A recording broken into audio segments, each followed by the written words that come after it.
Halo Bu Ya dia Dewi. belum bisa pakai uangnya. Nggak bisa dicairkan gimana cara pakai? Nggak bisa dikirim juga. Mohon di mute ya peserta.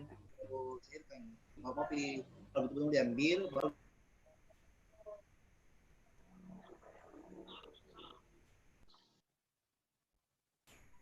Bu Dewi. Halo Bu Dewi. Ya, Bu. Nanti kalau Bu Nurul tolong duluan dimasukin ya kalau ada Bu Nurul. Oh ya, siap. Nanti malah pembicaraan yang nggak masuk.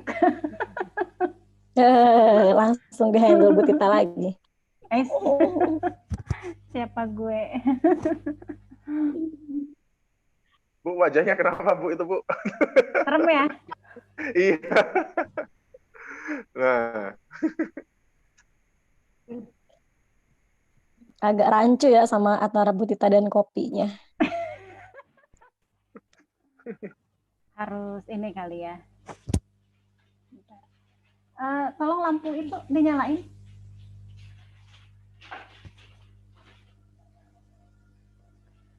Sebelas orang menanti. Waduh, bentar ya. Tolong nyalain lampu itu. Ya, betul.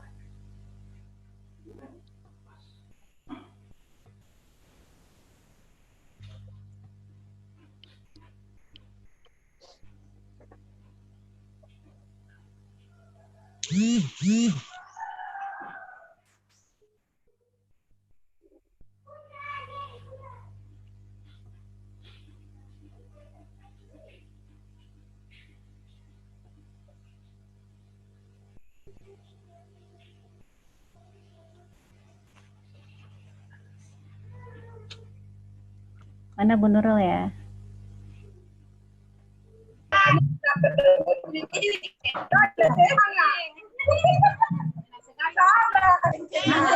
Nanti selesai lagi itu yang di lapangan golf nih. Bikin salah. Mohon mute ya Ibu. Kemarin ada otomatis Bu langsung pas masuk langsung ke mute otomatis gitu. Ini Bu Dewi, tolong Bu Dewi. Pak Vero kemarin.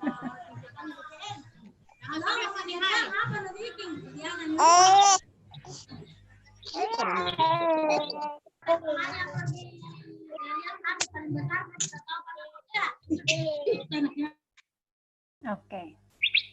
Sudah di mute semua. Kecuali Bu Mina tolong unmute sendiri, Pak Taufik. Iya. Oke. Cek, sudah? Sudah kedengaran. Oke.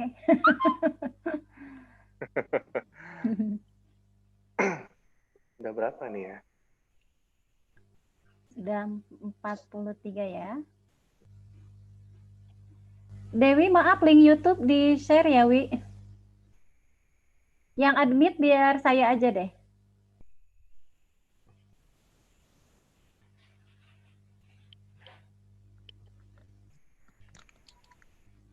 Halo Dewi. Oh, ini sudah live YouTube ya?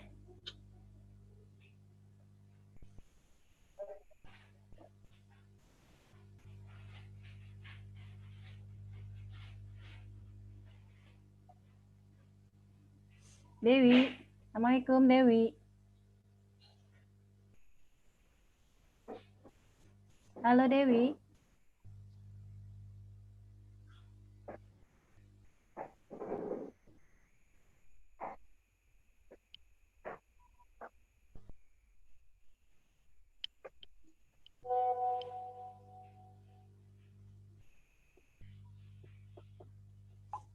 Oke.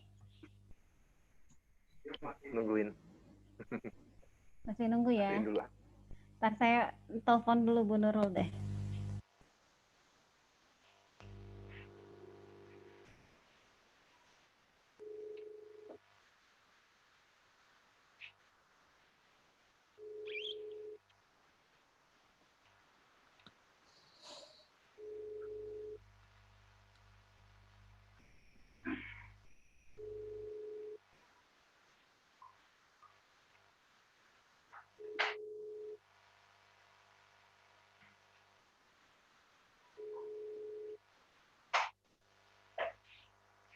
Terima kasih Bapak Ibu yang sudah bergabung. Boleh sebutkan lokasi di chat room ya.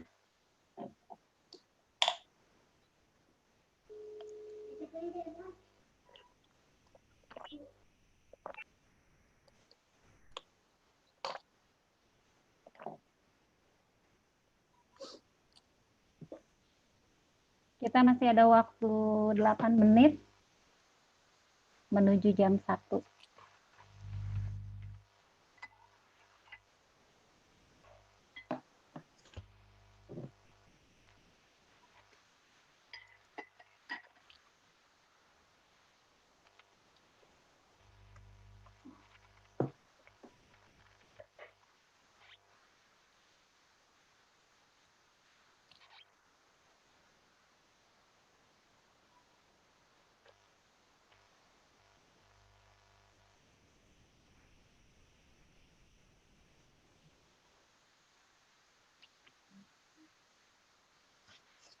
Wah, yang dari jauh-jauh udah hadir duluan ini.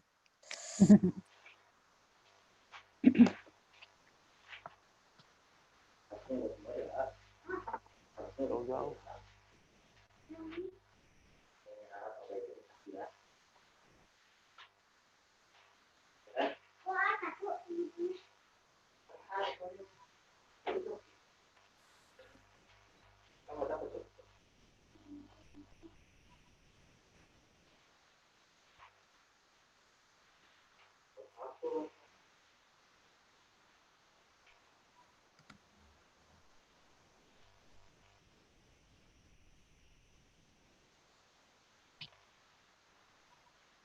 Namanya mohon di-rename kalau ada yang bukan nama ya. Misalnya namanya OVO atau Redmi. Atau Oppo sih, Oppo ya. Tolong diganti menjadi nama.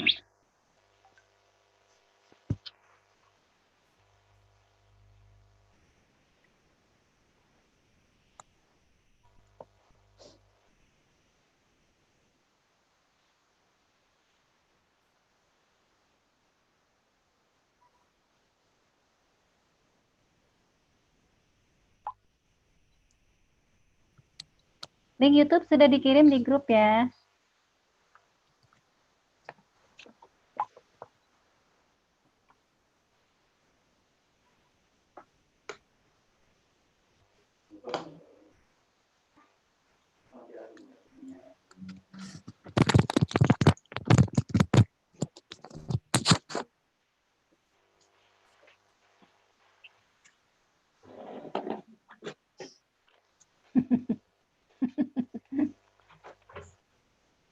Yap. Sih.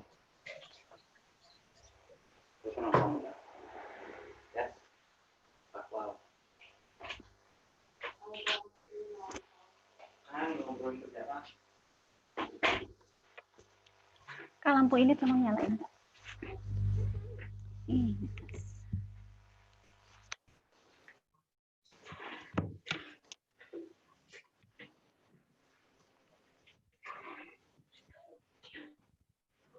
Lebih jelas lagi.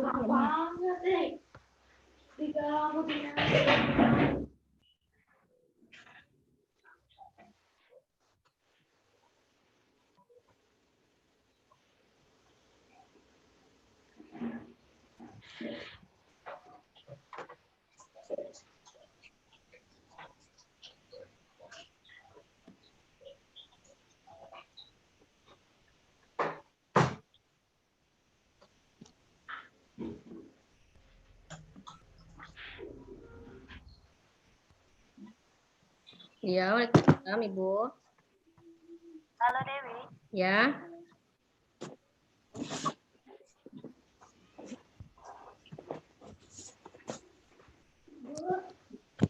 Ya sayang.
Terima kasih Bapak Ibu, selamat datang. Silahkan di chat room tuliskan asal lokasi Bapak Ibu semuanya.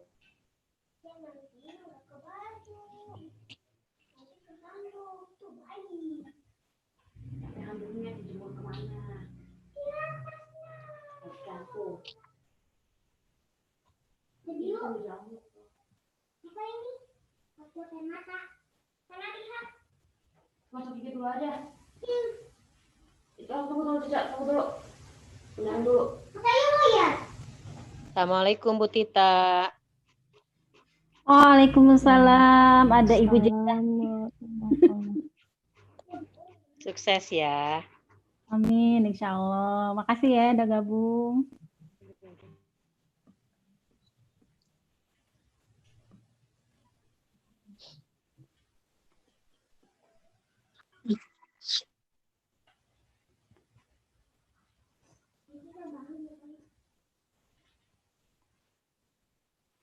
Kita akan stop peserta di 90 ya.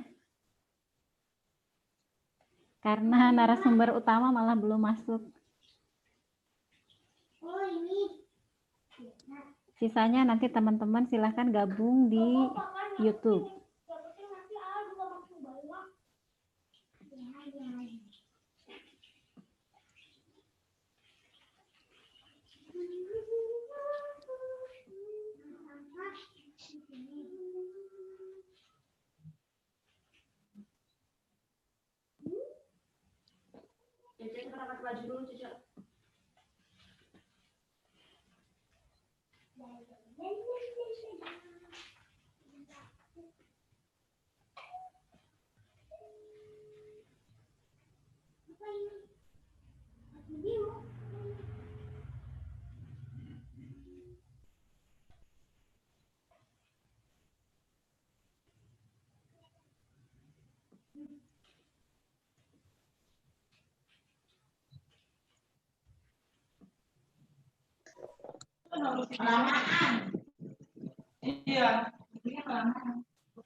Ini Pokemon apa? Kuotanya, nama kuotanya apa? Nama kuotanya apa, Kak? Sampai jam berapa, Be? Abe. Nggak bisa pasang. Peserta sudah 84, 4 orang lagi. Sisanya nanti silakan nyimak di YouTube ya. Wah, ada peti ini. Keren. Belum angkatnya.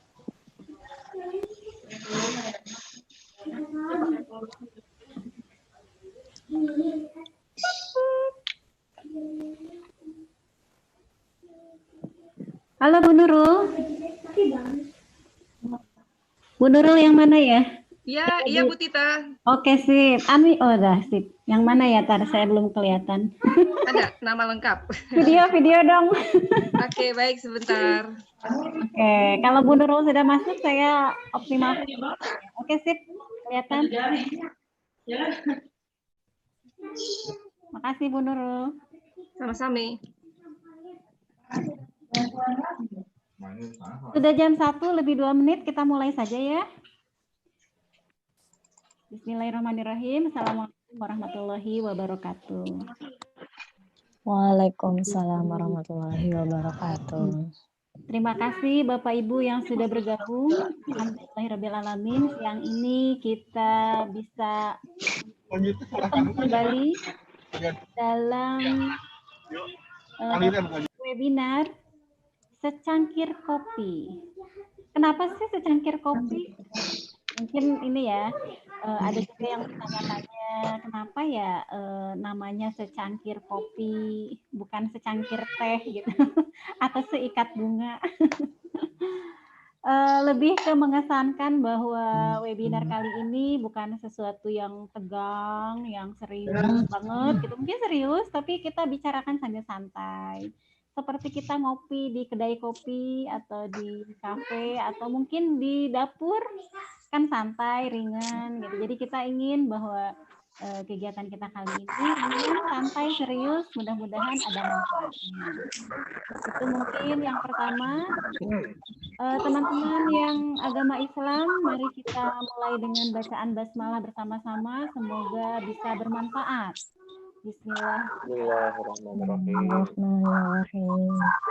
Pada hari ini, perkenalkan saya Ibu Tita. Sedikit menyampaikan saja, karena nanti moderator ada Bu Mina. Kemudian narasumber hari ini keren-keren insya Allah. Yang pertama Bu Nurul Istiana, kemudian yang kedua Bapak Taufik Aziz. Sesi pertama insya Allah oleh Bu Nurul, sesi kedua Pak Taufik, dan selanjutnya boleh tanya jawab. Sekilas mungkin ini karena kalau saya lihat dari chat room, itu pesertanya yang daftar di Google Form itu 630 saya lihat tadi pagi. Kemungkinan bertambah kurang lebih 100. Jadi kurang lebih 700 orang yang mendaftar di Google Form. Tapi yang masuk ke grup WA itu baru kurang lebih 400 yang masuk grup WA. Padahal link YouTube dan link Zoom itu di-share-nya di grup. Jadi buat teman-teman yang belum masuk grup, atau misalnya nggak usah masuk grup karena kebanyakan grup nanti aja dapat linknya dari teman, boleh silahkan. Yang terpenting adalah ketika acara, di pertengahan acara kami akan berikan link daftar hadir sebagai salah satu syarat untuk mendapatkan sertifikat. Kemudian sedikit sekilas nih kita lihat pesertanya dari mana saja. Coba saya lihat. Ada dari Manunggal Gasang, itu daerah mana ya? Sulawesi Selatan, Depok, Karimun, Parepare, Sleman. Kemudian Sulawesi Selatan, Wajo, Bulukumba. Kemudian Sleman, Bogor, alhamdulillah karena rumah kita di sini di Bogor. Kemudian Sulawesi banyak ya, sepertinya ada jaringan-jaringan yang nyangkut ke Sulawesi dan menyebar di Sulawesi. Dan selain itu di Jawa Timur. Oke, kemudian Jawa Tengah juga ada, Makassar, Kalimantan Timur, Panajam, Pasar Utara. Kemudian banyak ya, alhamdulillah kita bisa berjumpa di sini dengan kemudahan Zoom. Baik, sekilas yang mengadakan kegiatan ini adalah program studi pendidikan Islam anak usia dini Institut Agama Islam Sahir Bogor. Jadi posisi kami ini di Bogor. Dan di Bogornya bukan di kotanya, tapi di wilayah barat, di kaki Gunung Salak. Tadinya kita akan menampilkan video sekilas tentang kampus kami, akan tetapi karena ada kesalahan teknis, ada sesuatu yang mesti dibenahi, sehingga mungkin di webinar yang akan datang. Itu saja mungkin dari saya, mohon maaf. Selanjutnya saya serahkan ke Ibu Mina Laili. Kepada Bu Mina dipersilahkan. Jangan lupa kopinya disiapkan ya Bapak Ibu. Mbak kabarnya Neng. Terima kasih banyak Bu Tita. Ini masih ada suara-suara masuk ya? Ya, Assalamualaikum warahmatullahi wabarakatuh. Waalaikumsalam warahmatullahi wabarakatuh. Bismillahirrahmanirrahim. Alhamdulillahirrahmanirrahim. Siang hari ini kita bertemu lagi. Mudah-mudahan bapak-bapak dan ibu-ibu sehat semuanya. Kita bisa fokus menyimak materi belajar kita siang hari ini. Disiapkan kopinya, yang nggak suka kopi boleh disiapkan tehnya biar kita lebih semangat lagi. Alhamdulillah siang hari ini kita akan membahas tema tentang strategi pembelajaran pendidikan anak usia dini di masa pandemi. Apa perbedaannya strategi belajar untuk anak-anak pada dini normal ini? Apakah ada perbedaan-perbedaan atau seperti apa yang harus langkah yang bisa kita ambil untuk lebih efektif gitu ya, terutama memang untuk anak-anak usia dini yang lebih unik. Kita sudah kedatangan 2 narasumber yang sudah siap. Sebelumnya akan saya bacakan dulu supaya bapak-bapak dan ibu-ibu juga lebih mengenal siapa sebenarnya pembicara kita ini. Yang pertama sudah hadir Bapak Muhammad Taufik Aziz. Assalamualaikum Pak Taufik. Sehat-sehat Pak? Waalaikumsalam. Alhamdulillah. Ya. Oke. Pak Taufik saat ini aktif sebagai dosen di INAIS, salah satu mengajar juga di pendidikan Islam anak usia dini. Dan Pak Taufik aktif sebagai peneliti di pendidikan Islam. Beliau juga saat ini sebagai guru PAI dan pengembangan kurikulum pendidikan Islam dan karakter Islami di SMK Informatika Pesat Kota Bogor. Lalu yang kedua ada Ibu Nurul Istiana. Assalamualaikum Bu Nurul. Bu Nurul? Waalaikumsalam Ibu Mina. Alhamdulillah Bu Nurul sudah siap ya. Insya Sehat ya Allah. Bu? Alhamdulillah. Oke, Bu Nurul lahir di Bandung tanggal 25 Maret gitu ya. Tahunnya agak gitu kan. Dirahasiakan. Alhamdulillah Bu Nurul diamanati 2 anak putra dan putri dan beliau saat ini aktif sebagai dosen di UT. Beliau juga ketua IGTKI di Sawangan Depok. Dan Bu Nurul saat ini juga aktif sebagai pengurus forum keluarga di Depok. Nah, Bu Nurul juga berpengalaman sebagai guru TK mengajar setidaknya 16 tahun. Sudah 16 tahun dan beliau saat ini mengajar di TK Seruni. Supaya lebih jelas lagi materi apa yang akan disampaikan dan strategi yang seperti apa, kita akan langsung mulai dari Bu Nurul terlebih dahulu ya. Oke, Bu Nurul akan menyampaikan menu pembelajaran dari rumah yang seperti apa yang menyenangkan untuk anak-anak. Kita langsung saja, kita mulai dan untuk Bu Nurul Istiana kami persilahkan. Ya, baik. Terima kasih Bu Mina. Assalamualaikum warahmatullahi wabarakatuh, Bapak dan Ibu guru yang luar biasa. Saya berterima kasih kepada Bu Tita yang mengundang saya untuk sama-sama berbagi. Cuma kebetulan siang ini saya tidak pakai kopi Bu Tita karena saya memang tidak bisa pakai minum kopi begitu. Mudah-mudahan apa yang saya sajikan di menu pembelajaran kali ini bisa menambah ide-ide buat para guru ketika kita harus menyiapkan menu pembelajaran buat anak-anak belajar dari rumah. Karena sejatinya memang kita akhirnya 6 bulan ke depan harus tetap berada di rumah.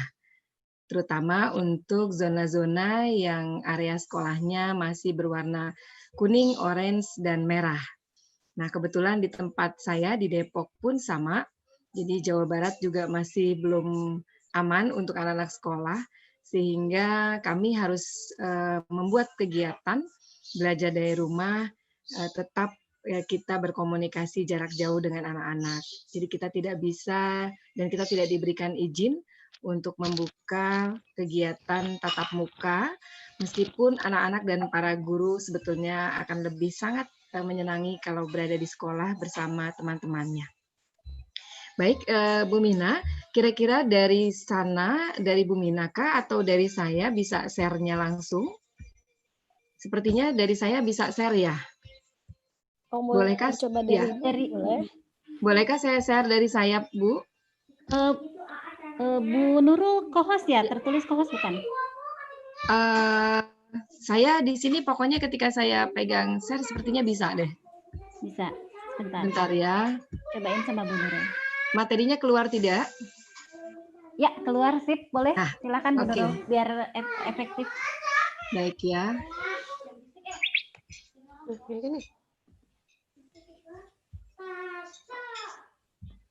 Tapi kalau untuk video kayaknya nggak bisa ya.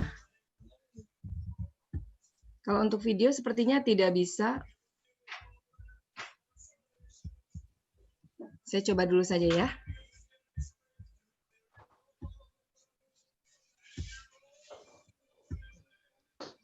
Baik, Bapak dan Ibu, saya akan menyajikan menu pembelajaran dari rumah bagi anak usia dini. Jadi ini adalah menu yang mungkin langsung bisa diaplikasikan oleh teman-teman guru di lapangan, sehingga teman-teman bisa mendapatkan apa kira-kira ide-ide yang bisa dibuat pada saat mendesain kegiatan belajar. Ini sebetulnya saya ingin Halo tampilkan. guru-guru Indonesia, proses mengajar sama seperti proses memberi. Terdengar tidak suaranya Bu Karena kita perlu memberi waktu kita. Terdengar? Terdengar, Bu. Terdengar. Kita perlu memberi ilmu Kedengaran, kita. Bu. Juga perlu memberi hati kita. Sampai-sampai terkadang kita ada dalam kondisi kosong. Ketika kita dalam kondisi kosong seperti ini, kita sudah tidak bisa lagi memberi. Dan kita harus mengisi kembali gelas kita. Caranya, kita perlu istirahat yang cukup, makan yang cukup, berolahraga. Yang pastinya kita juga perlu belajar terus. Karena dengan belajar kita mengisi kembali gelas kita sehingga kita bisa membagikan lebih banyak ilmu kepada murid-murid kita. Semangat terus belajar mengajar. Ya, baik. Ini adalah Ibu Endinda. Beliau adalah Direktur Sinau. Saya sangat tertarik dengan apa yang beliau sampaikan mengenai proses mengajar seperti berbagi gitu ya. Jadi Bapak dan Ibu yang pada hari ini sepertinya pesertanya agak cukup banyak Bu Tita, karena ada teman yang lihat flyer saya kemudian katanya sudah tidak bisa masuk lagi, dan banyak kayaknya guru-guru yang cukup haus dengan belajar ya, luar biasa. Baik, saya lanjutkan. Sesuai dengan surat keputusan bersama 4 kementerian di tanggal 15 Juni tahun 2020, bahwa prinsip kebijakan pendidikan di masa pandemi COVID-19, prioritas utama dalam menetapkan kebijakan pembelajaran adalah kesehatan dan keselamatan peserta didik, pendidik, tenaga pendidikan, keluarga, dan masyarakat. Sehingga prioritas ini menjadi hal yang menjadi pijakan buat kita pada saat kita membuat pola pembelajaran pendidikan anak usia dini di tahun ajaran 2020-2021. Tanpa kita harus menyaksikan kembali bahwa kegiatan tahun ajaran baru 2020-2021 tetap akan dimulai di tanggal 13 Juli 2020. Namun, untuk beberapa daerah yang area zonanya masih kuning, orange, dan merah, maka dilarang melakukan pembelajaran di semua satuan pendidikan. Sehingga satuan pendidikan pada zona tersebut tetap melanjutkan kegiatan belajar dari rumah. Nah, kalau untuk yang zonanya sudah hijau, memang disilahkan.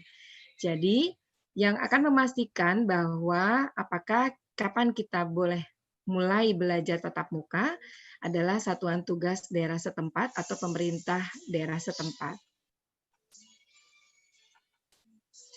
Kemudian, karena pilihan kita adalah belajar dari rumah, maka ini yang harus kita siapkan. Kalau Bapak dan Ibu masih bingung, masih pusing, apakah kita sudah siap belajar dan mengajar kembali seperti dari bulan Maret, maka bagaimana kita harus menyiapkannya. Kemudian kegiatan seperti apa lagi yang harus kita buat? Rasanya sudah banyak kegiatan yang sudah kita luncurkan pada bulan Maret sampai dengan bulan awal Juni. Kemudian sementara orang tua sudah mengatakan lelah sepertinya. Ya, akhirnya kita harus memilih model dan teknisnya seperti apa supaya belajar dari rumah ini sangat menarik dan sangat menyenangkan buat anak-anak. Sebelum jauh, kita ubah dulu yuk bahasanya ya. Jadi, kalau kalimatnya PJJ, pembelajaran jarak jauh, rasanya untuk beberapa tempat yang misalnya sinyalnya tidak oke, kemudian alatnya yang digunakan misalnya laptop atau handphone juga tidak terlalu update, sehingga ini akan sedikit mengganggu kegiatan belajar anak-anak. Nah, nanti ada pilihannya bagaimana kita akan melakukan ketika kita belajar jarak jauh. Nah, kalimat belajar jarak jauh mungkin antar kita ya, antara para guru ya. Karena kita mengajar dengan jarak jauh. Jarak jauh di sini artinya bahwa kita tidak bisa bertemu muka dan tidak bisa bertatap muka dengan anak-anak. Kemudian, belajarnya anak-anak itu bahasanya menjadi belajar dari rumah. Sehingga kalimatnya menjadi lebih sederhana, lebih enak di telinga begitu ya, belajar dari rumah karena memang anak-anak belajar dari rumah. Kemudian penugasan atau kata tugas. Ini juga harus diganti ya, atau paling tidak ini menjadi bagian dari kalimat-kalimat kita, bukannya tugas, tetapi kegiatan bermain. Sehingga ketika kita, Bapak dan Ibu guru, meminta tugas, ya, yang awalnya kita bilang tugas, itu menjadi kegiatan bermain. Ayah, Bunda, bisa tidak tugasnya diberikan kepada saya dalam bentuk dokumentasi? Kok kayaknya tugas itu menjadi tugasnya para orang tua di rumah, ya. Jadi mereka juga agak sedikit komplain, kenapa gurunya hanya ngasih tugas, kemudian kami yang harus repot di rumah, kemudian kita yang harus memberikan video dan dokumentasi lainnya. Nah, ketika kalimatnya menjadi kegiatan bermain, maka kalimatnya adalah, Ayah, Bunda, jangan lupa nanti kalau Ananda sudah melakukan kegiatan bermainnya, kirim ke kami ya video dan foto-fotonya. Jadi kalimatnya lebih enak di telinga, lebih enak didengar, sehingga tidak ada kalimat perintah buat para orang tua. Baik, ini adalah model pembelajaran belajar dari rumah. Jadi ada pilihan-pilihan yang sebetulnya bukan dalam koridor ini pun juga ada. Misalnya untuk teman-teman yang kesulitan dengan tadi jaringan dan lain sebagainya, nanti kita akan bahas di akhir saya menjelaskan tentang BDR. Daring ini teman-teman sudah ketahui dalam jaringan. Daring adalah sebuah model kegiatan belajar yang jarak jauh menggunakan media-media digital. Ada video, ada Zoom meeting, ada video call gitu ya. Jadi kita bisa melakukan itu dengan handphone atau dengan laptop. Nah, kemudian ada lagi yang luring. Luring adalah kegiatan belajarnya itu tidak harus dengan media laptop atau handphone. Jadi tidak ada interaksi antara guru dan anak-anak. Tetapi luring ini kita mintakan anak-anak untuk melakukan kegiatan-kegiatan dengan sumber belajarnya seperti televisi, kemudian buku-buku cerita atau buku-buku yang ada di rumah, kemudian lembar-lembar kerja. Dan yang ketiga adalah kombinasi. Jadi kalau memungkinkan sinyalnya bagus, kemudian media-medianya juga cukup bisa digunakan para orang tua di rumah, maka para guru bisa menggunakan dua model ini. Misalnya dalam satu pekan, daringnya melalui Zoom meeting 1 kali, kemudian video call-nya 1 kali, kemudian 3 harinya adalah mereka melakukan melakukan kegiatan bermain yang kita berikan, atau dengan lembar-lembar kegiatan yang kita sudah siapkan.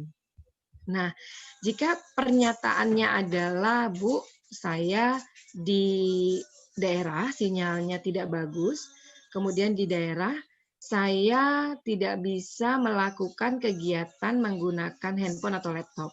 Jadi saya harus bagaimana gitu ya. Ini banyak sekali pertanyaan para guru ketika kondisi orang tua tidak memungkinkan. Nah, tidak memungkinkan pun itu bukan berarti karena tidak ada alatnya, tetapi karena mungkin handphone itu dibawa oleh orang tuanya untuk bekerja dan orang tuanya sudah mulai masuk kerja, sehingga anak-anak tidak ada alat yang digunakan ketika harus daring di rumah. Nah, Bapak dan Ibu bisa menyiapkan lembar-lembar kegiatan, program-program kegiatan yang kita kirimkan ke rumah. Jadi kami menyiapkan di sekolah adalah lembar-lembar paket, kemudian ada di situ kami siapkan ada krayonnya atau ada pensil, kemudian ada lem, kemudian ada kertas origami dan lain sebagainya yang kita bagikan, kita masukkan dalam tas plastik, kemudian di dalamnya ada lembar-lembar kerja. Nah, lembar-lembar kerja ini tentu disesuaikan dengan tingkat usia yang kita akan tuju. Nah, ini dimasukkan ke dalam map plastik, kemudian kita berikan kepada anak-anak. Dan kita datang ke rumahnya untuk sekaligus mengunjungi apakah ada kendala, apakah kondisi anak-anak sehat dan keluarganya. Nah, jadi Bapak dan Ibu, ketika tidak bisa Zoom meeting, ketika tidak bisa video call, maka tenang ya, jangan khawatir. Kita tetap bisa melakukan belajar. Ya, dengan cara tadi, kita bisa home visit, datang ke rumahnya, kemudian mengantarkan berkas-berkas itu, dan nanti pada saat minggu depan atau 2 minggu sekali, kita bisa mengunjunginya kembali untuk menanyakan apakah kegiatannya ada kendala atau mana yang sudah dikerjakan. Sehingga kita, para guru, tetap bisa membuat penilaian. Gitu Bapak dan Ibu. Kemudian berikutnya ini adalah protokol BDR. Jadi, pada saat kita belajar dari rumah, bukan berarti ya sudah, lembar kerja sudah diberikan, Zoom meeting akan dilakukan, kemudian video call juga akan dilakukan. Nah, ini ada SOP-nya gitu ya, ada SOP-nya. Artinya, ada yang harus disiapkan oleh kita, baik lembaga, guru, dan orang tua. Bagaimana menyiapkan anak-anak untuk tetap bisa belajar dari rumah. Yang pertama adalah lembaga. Lembaga pada saat lembaga harus menyiapkan di awal tahun ajaran, yaitu mensosialisasikan tentang pentingnya keterlibatan orang tua dalam kegiatan belajar. Ya, kalau di kota-kota besar yang sinyalnya bagus, maka ini bisa disampaikan melalui Zoom meeting atau video call. Tetapi ketika sinyalnya kurang bagus, kemudian kita tidak bisa melakukan Zoom meeting atau video call, maka kita bisa bikin surat. Ya, Bapak dan Ibu bisa bikin surat, mau tertulis atau mau pakai ketikan, kemudian di print out, kita bagikan kepada para orang tua bahwa satu, orang tua penting sekali berada di rumah mendampingi anak-anaknya pada saat jam belajar, gitu ya. Kemudian yang kedua, pentingnya pola hidup bersih dan sehat. Nah, boleh ditambahkan materinya bagaimana para orang tua juga memahami kenapa harus tetap menjaga hidup bersih dan sehat. Kemudian memastikan orang tua apakah memiliki moda komunikasi yang memadai untuk melakukan kegiatan daring. Jadi tadi, Bapak dan Ibu silakan mensurvei, membuat data kecil dari sekian anak yang ada di sekolah, itu berapa yang bisa menggunakan media daring dan berapa yang tidak bisa. Sehingga nanti menu pembelajaran kita, program kegiatan kita disesuaikan dengan hal-hal tadi. Kemudian mengakomodir orang tua untuk dapat melakukan kegiatan daring. Nah, bagaimana kita mencoba ya? Misalnya, kalau sekarang dalam rumah yang berdekatan ada 2 anak, kemudian hanya ada 1 handphone atau 1 laptop, maka anak-anak itu bisa menggunakannya secara bersamaan. Kemudian guru. Guru yaitu menginformasikan kepada para orang tua H-1 sebelum BDR. Nah, jadi sebelum BDR jangan misalnya gini, hari Selasa kita mau pakai Zoom, kemudian pagi-pagi kita ngedadak pada orang tua bahwa, Mama nanti siang jam 10 kita akan Zoom meeting ya belajarnya. Nah, kita nggak bisa dadakan. Jadi sebaiknya guru itu H-1 sudah berkomunikasi dengan para orang tua, menyampaikan apa yang akan kita lakukan besok dengan anak-anak. Sehingga para orang tua bisa siap ya. Nah, terutama untuk yang Zoom meeting kita hanya punya waktu, kalau yang tidak berbayar maka kita hanya punya waktu 45 menit. Jadi anak-anak itu harus sudah siap 30 menit sebelum kegiatan supaya materi yang kita berikan tidak harus berkali-kali kita Zoom meetingnya. Kemudian mengenakan pakaian seragam. Nah, ini sebetulnya kenapa baik guru maupun anak-anak nanti mengenakan pakaian seragam supaya tetap bersemangat gitu ya, tetap bersemangat, tetap oke. Nah, tips dari saya satu saja, menyelipkan mengenai pakaian seragam. Nah, pakaian yang digunakan oleh para guru jangan lupa ya, kalau mau Zoom meeting atau video call tetap harus lengkap.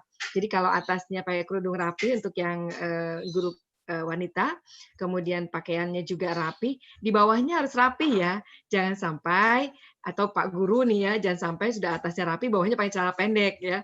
Jadi kejadian ketika atasnya sudah rapi, bawahnya pakai celana pendek, kemudian nggak terlupa untuk menutup videonya, sehingga terlihat pada saat berdiri, kan layar kita berdiri ya, kalau kita berdiri kan layar kita kelihatan setengah badannya.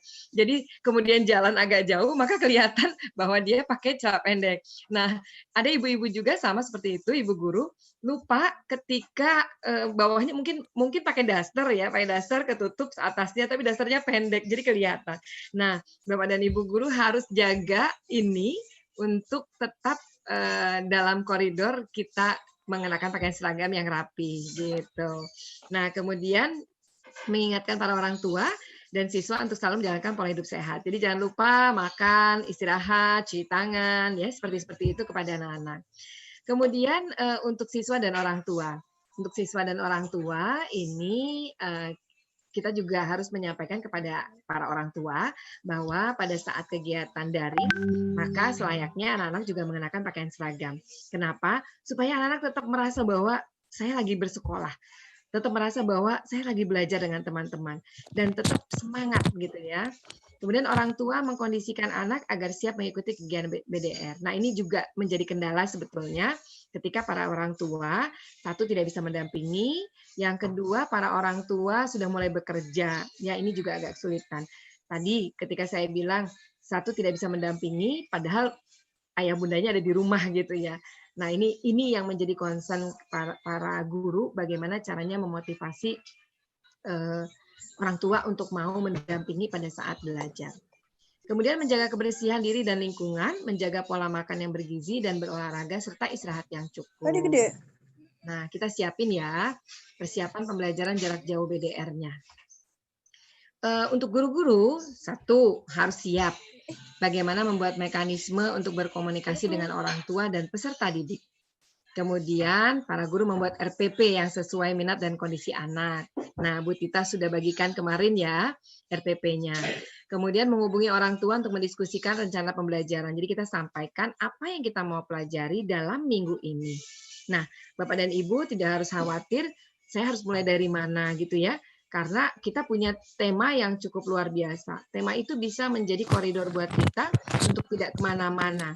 Ya, tema itu bisa kita gunakan untuk kita mendapatkan ide-ide dan tidak jauh dari anak. Kemudian memastikan proses pembelajaran berjalan dengan lancar. Memastikan persiapan untuk peserta didik, ya. Jadi ditanyakan bagaimana kegiatan anak-anak sudah siap, 30 menit sebelum kegiatan sudah siap semua, kita sudah duduk rapi, begitu ya. Kemudian melakukan refleksi dengan peserta didik. Nah, ini ditanyakan pada anak-anak. Tadi apa yang sudah diterima, pelajaran apa, bagaimana senang atau tidak, kemudian ada kendala atau tidak. Menjelaskan materi yang akan diajarkan, memfasilitasi tanya jawab, kemudian mengumpulkan dan merekap tugas yang dikirim para orang tua. Nah, untuk poin I hati-hati ya Bapak dan Ibu. Jadi, ketika kita mau meminta tugas-tugas kegiatan bermain di rumah, itu hati-hati pertanyaannya juga permintaannya harus hati-hati. Misalkan, jika Bapak Ibu memang tidak bisa mendampingi Ananda untuk kegiatan hari ini, maka Bapak dan Ibu, kita sebagai guru harus fleksibel. Ya, harus fleksibel untuk menerima kapan saja para orang tua mengirimkan dokumentasi anak-anaknya pada saat kegiatan belajar dari rumah. Jadi kita nggak bisa bilang bahwa pokoknya hari ini, tugas hari ini harus diberikan sampai dengan jam 5 sore. Itu nggak bisa ya. Jadi jangan berikan seperti itu, kasihan para orang tua ya. Artinya apa yang kita lakukan biasa di sekolah itu tidak bisa langsung diberikan kepada orang tua, karena tidak semua orang tua bisa dengan mudah memahami kalimat-kalimat kita yang tepat. Nah, kemudian ketika hari Jumat sudah mau berakhir nih ya, tapi kegiatan dokumentasi kegiatan bermainnya belum masuk ke kita, ya baik-baiklah kita memintanya ya. Barangkali mungkin ayah bunda terlupa sudah mengambil foto kegiatan tetapi belum mengirimkan kepada kami masih tetap menunggunya. Nah, dan Bapak dan Ibu juga harus siap online selama berapa jam ya kira-kira, sampai jam 10 malam lah gitu ya.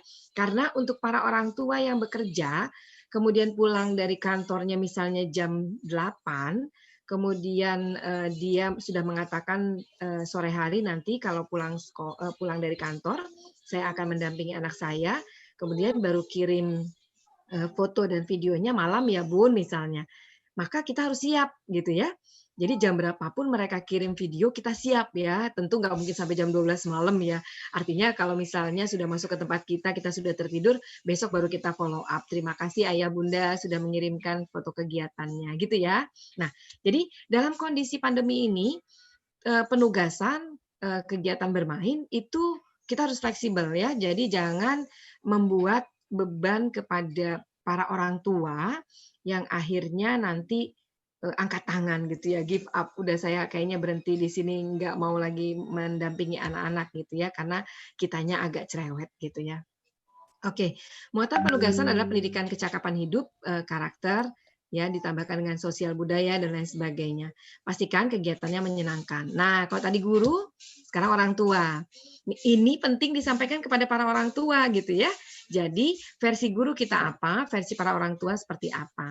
Misalnya, menyepakati cara berkomunikasi dengan pihak guru. Oke, Bun, nanti kita Zoom meeting-nya saya bisa hari Selasa jam 14 misalnya ya, karena kalau pagi anaknya susah bangun pagi, misalnya begitu. Kemudian, mendiskusikan rencana pembelajaran, menyiapkan perangkat pembelajaran, memastikan anak didik siap mengikuti pembelajaran, menyiapkan waktu untuk mendukung proses pembelajaran daring, dan mendorong anak agar aktif selama proses pembelajaran. Nah, ini Bapak dan Ibu harus sudah siapkan dulu RPP-nya di awal tahun ajaran ini. Kemudian sampaikan kepada para orang tua bahwa nanti di minggu pertama akan apa, minggu kedua akan apa, ketiga, keempat, dan selanjutnya. Sehingga para orang tua nggak kaget gitu ya, tiba-tiba minggu nggak ada RPP-nya, ujuk-ujuk datang RPP pagi hari, sementara orang tua tidak punya media yang harus disiapkan dari rumah gitu ya. Nah, jadi memang sudah jauh hari kita menyampaikan kepada para orang tua untuk bisa menyiapkan anak-anaknya. Memastikan anak mengisi lembar aktivitas sebagai bahan pemantauan, ya ini jika anak-anak mau mengerjakan kegiatan. Ya, artinya ada anak yang hari Senin nggak mau ngerjain kegiatan, tapi Selasa dia mau mengerjakan kegiatan baik yang hari Senin maupun hari Selasa. Jadi kita juga harus hati-hati untuk menanyakannya ya. Kemudian mengumpulkan foto lembar aktivitas dan penugasan. Kemudian secara aktif berdiskusi dengan guru terkait apakah ada kendala yang dihadapi. Dan memastikan tempat fasilitas belajarnya nyaman. Jadi anak-anaknya juga enak, duduknya enak gitu ya. Tempatnya enak, nggak banyak terganggu, nggak di depan rumah yang kelewatan orang lalu lalang gitu ya, sehingga konsentrasinya juga terganggu.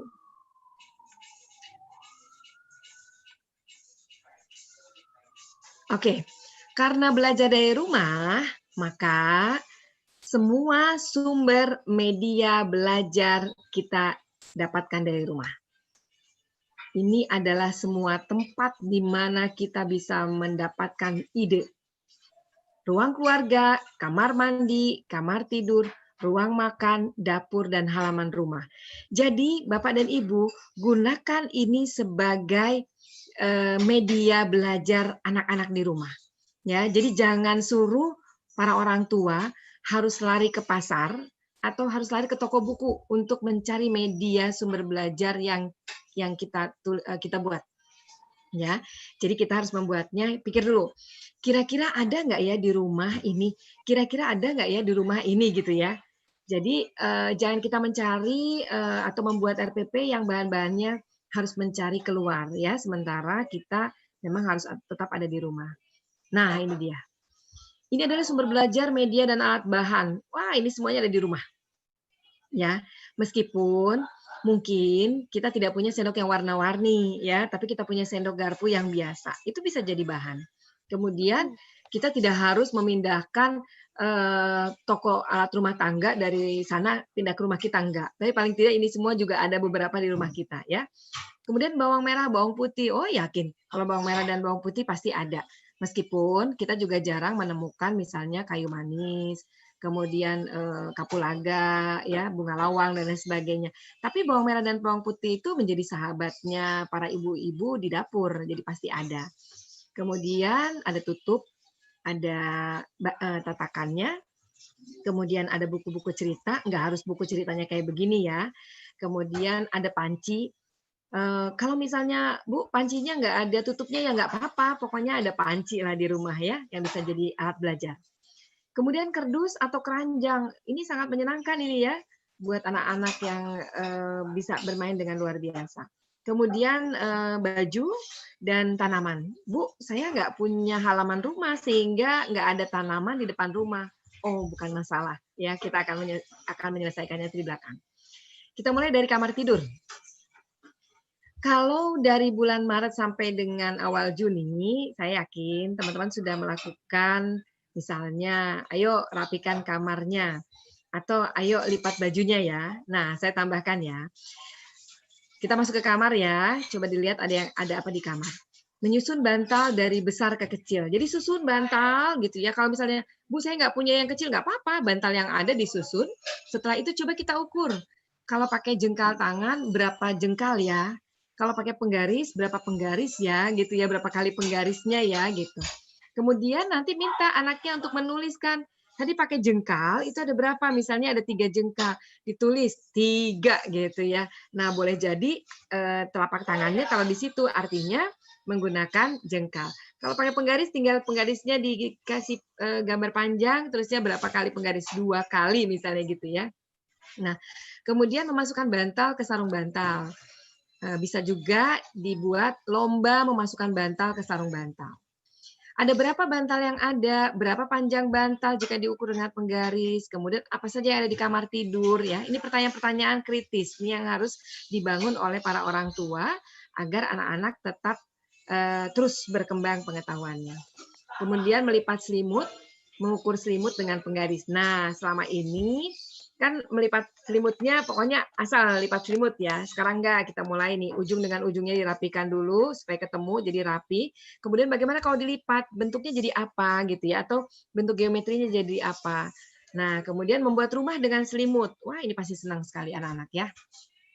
Kalau di beberapa bulan yang lalu kita meminta anak-anak melipat baju, sekarang kita pisahin. Habis bajunya dilipat, disusun, kemudian kita pisahin. Mana punya adik, mana punya kakak, mana baju, mana celana gitu ya, mana kerudung, mana handuk dan sebagainya. Kemudian menghias kamar dan merapikan kamar. Bu Nurul, mohon maaf, agak saya potong 5 menit lagi ya Bu. Masih banyak padahal. Ya udah, monggo lah pokoknya. Silakan. Ini contohnya ya. Oke, sekarang saya lanjut aja deh. Ini sayang banget nih sebetulnya karena penting buat teman-teman mengaplikasikannya. Ruang keluarga. Ruang keluarga kita punya buku. Buku itu kalau waktu yang lalu kita hanya bisa menghitung, kita bisa membaca dan merapikan. Sekarang kita punya bagaimana membuat menara, mengurutkan besar dan kecil.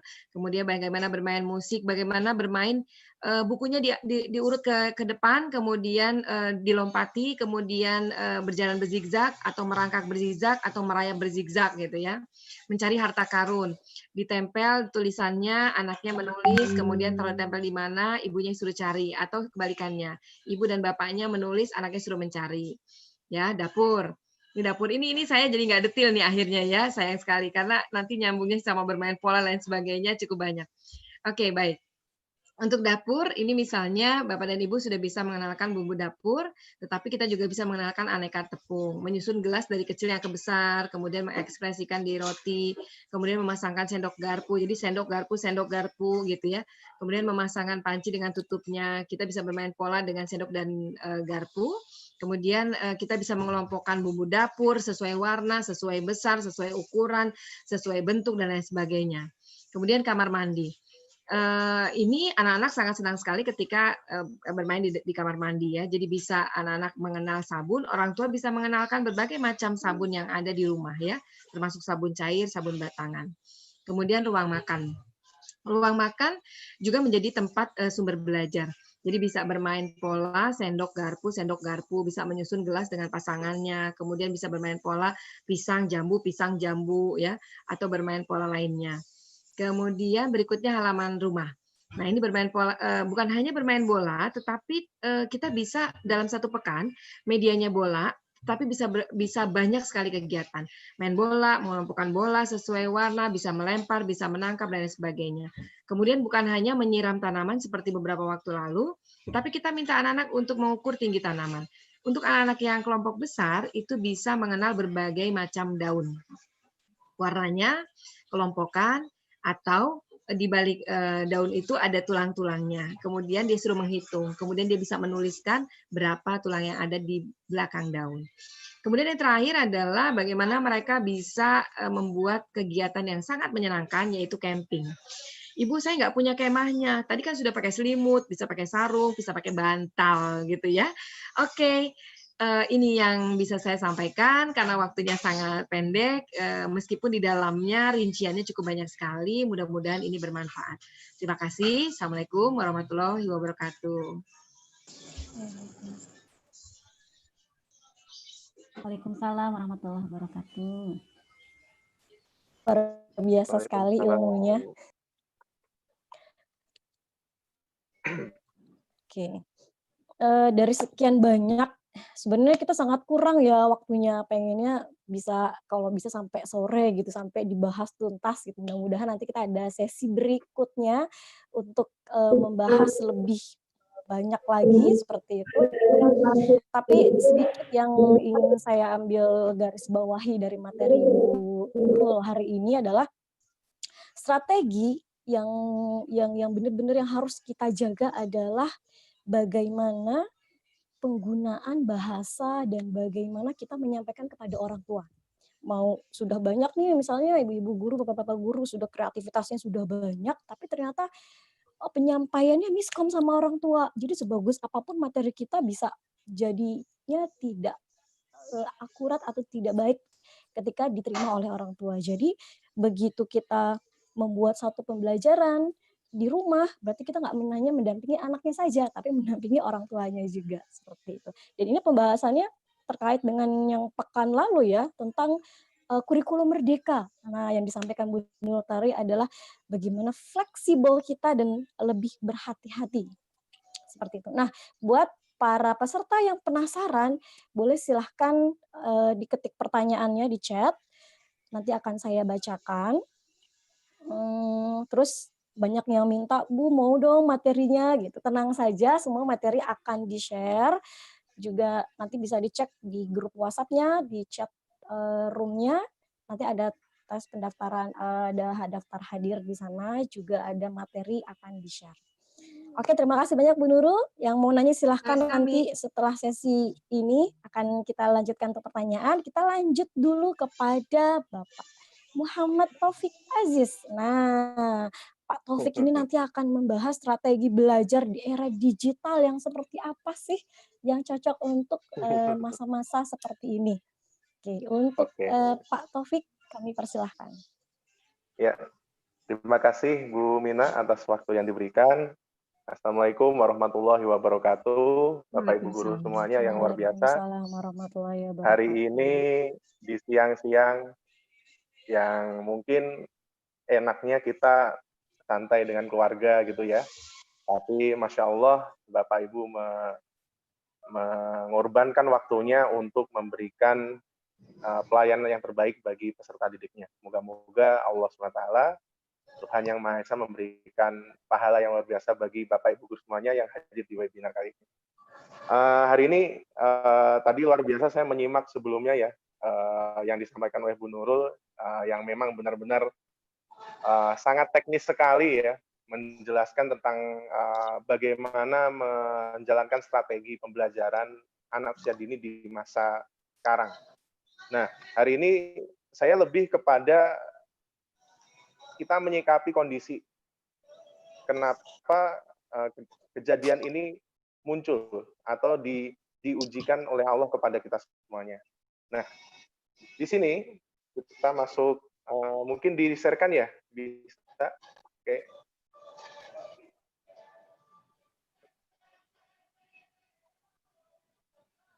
Nah, judul saya strategi belajar atau pembelajaran pendidikan anak usia dini di masa new normal. Kenapa bukan pandemi lagi? Karena saya ingin melihat Bapak Ibu akan saya ajak melihat ke masa yang akan datang atau masa depan. Nah, makanya saya sebut dengan new normal karena banyak kenormalan baru yang tidak boleh kita hindarkan ya. kita mau nggak mau harus masuk ke masa ini, di mana masa ini erat kaitannya dengan teknologi digital. Mungkin next. Nah, kita masuk ke data dulu, Bapak Ibu semuanya. Ini data saya ambil tadi malam di situs inet.detik.com bahwa di tahun 2020 pengguna internet di Indonesia itu sudah mencapai 175,2 juta jiwa. Ini jumlah yang fantastis, jumlah yang luar biasa, yang mungkin tidak jauh beda juga dialami oleh negara-negara lain. Nah, kalau kita bandingkan dengan populasi penduduk Indonesia, ya, warga negara yang sudah masuk ke dunia maya ini sudah mencapai 64%. Bahkan di situs ini juga dijelaskan setiap tahun kenaikannya pengguna daripada internet ini sekitar 25 juta jiwa. Jadi bisa bayangkan Bapak Ibu 1, 2 tahun, 3 tahun yang akan datang, kayaknya bisa sampai hampir 100% penduduk di Indonesia, bahkan di dunia, itu masuk ke era digital atau internet.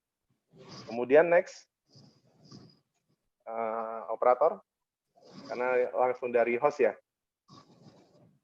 Oke, bisa di next kembali. Nah, pada saat ini terjadi ujian yang luar biasa. Balik lagi, Mbak, balik lagi. Ya, kita masuk ke kasus pandemi COVID. Ya, nah, kemarin data ini saya ambil bahwa kasus yang terjadi di negara kita ini sudah mencapai lebih daripada 50.000 kasus COVID-19. Ya, kasus yang terjadi 72.347 kasus, kemudian yang meninggal 3.469 dan yang sembuh 33.529. Nah, apa kaitannya dengan data yang saya sampaikan sebelumnya dengan sekarang? Ternyata di sini kita ya diberikan waktu lebih cepat lagi untuk persiapan masuk ke era digital.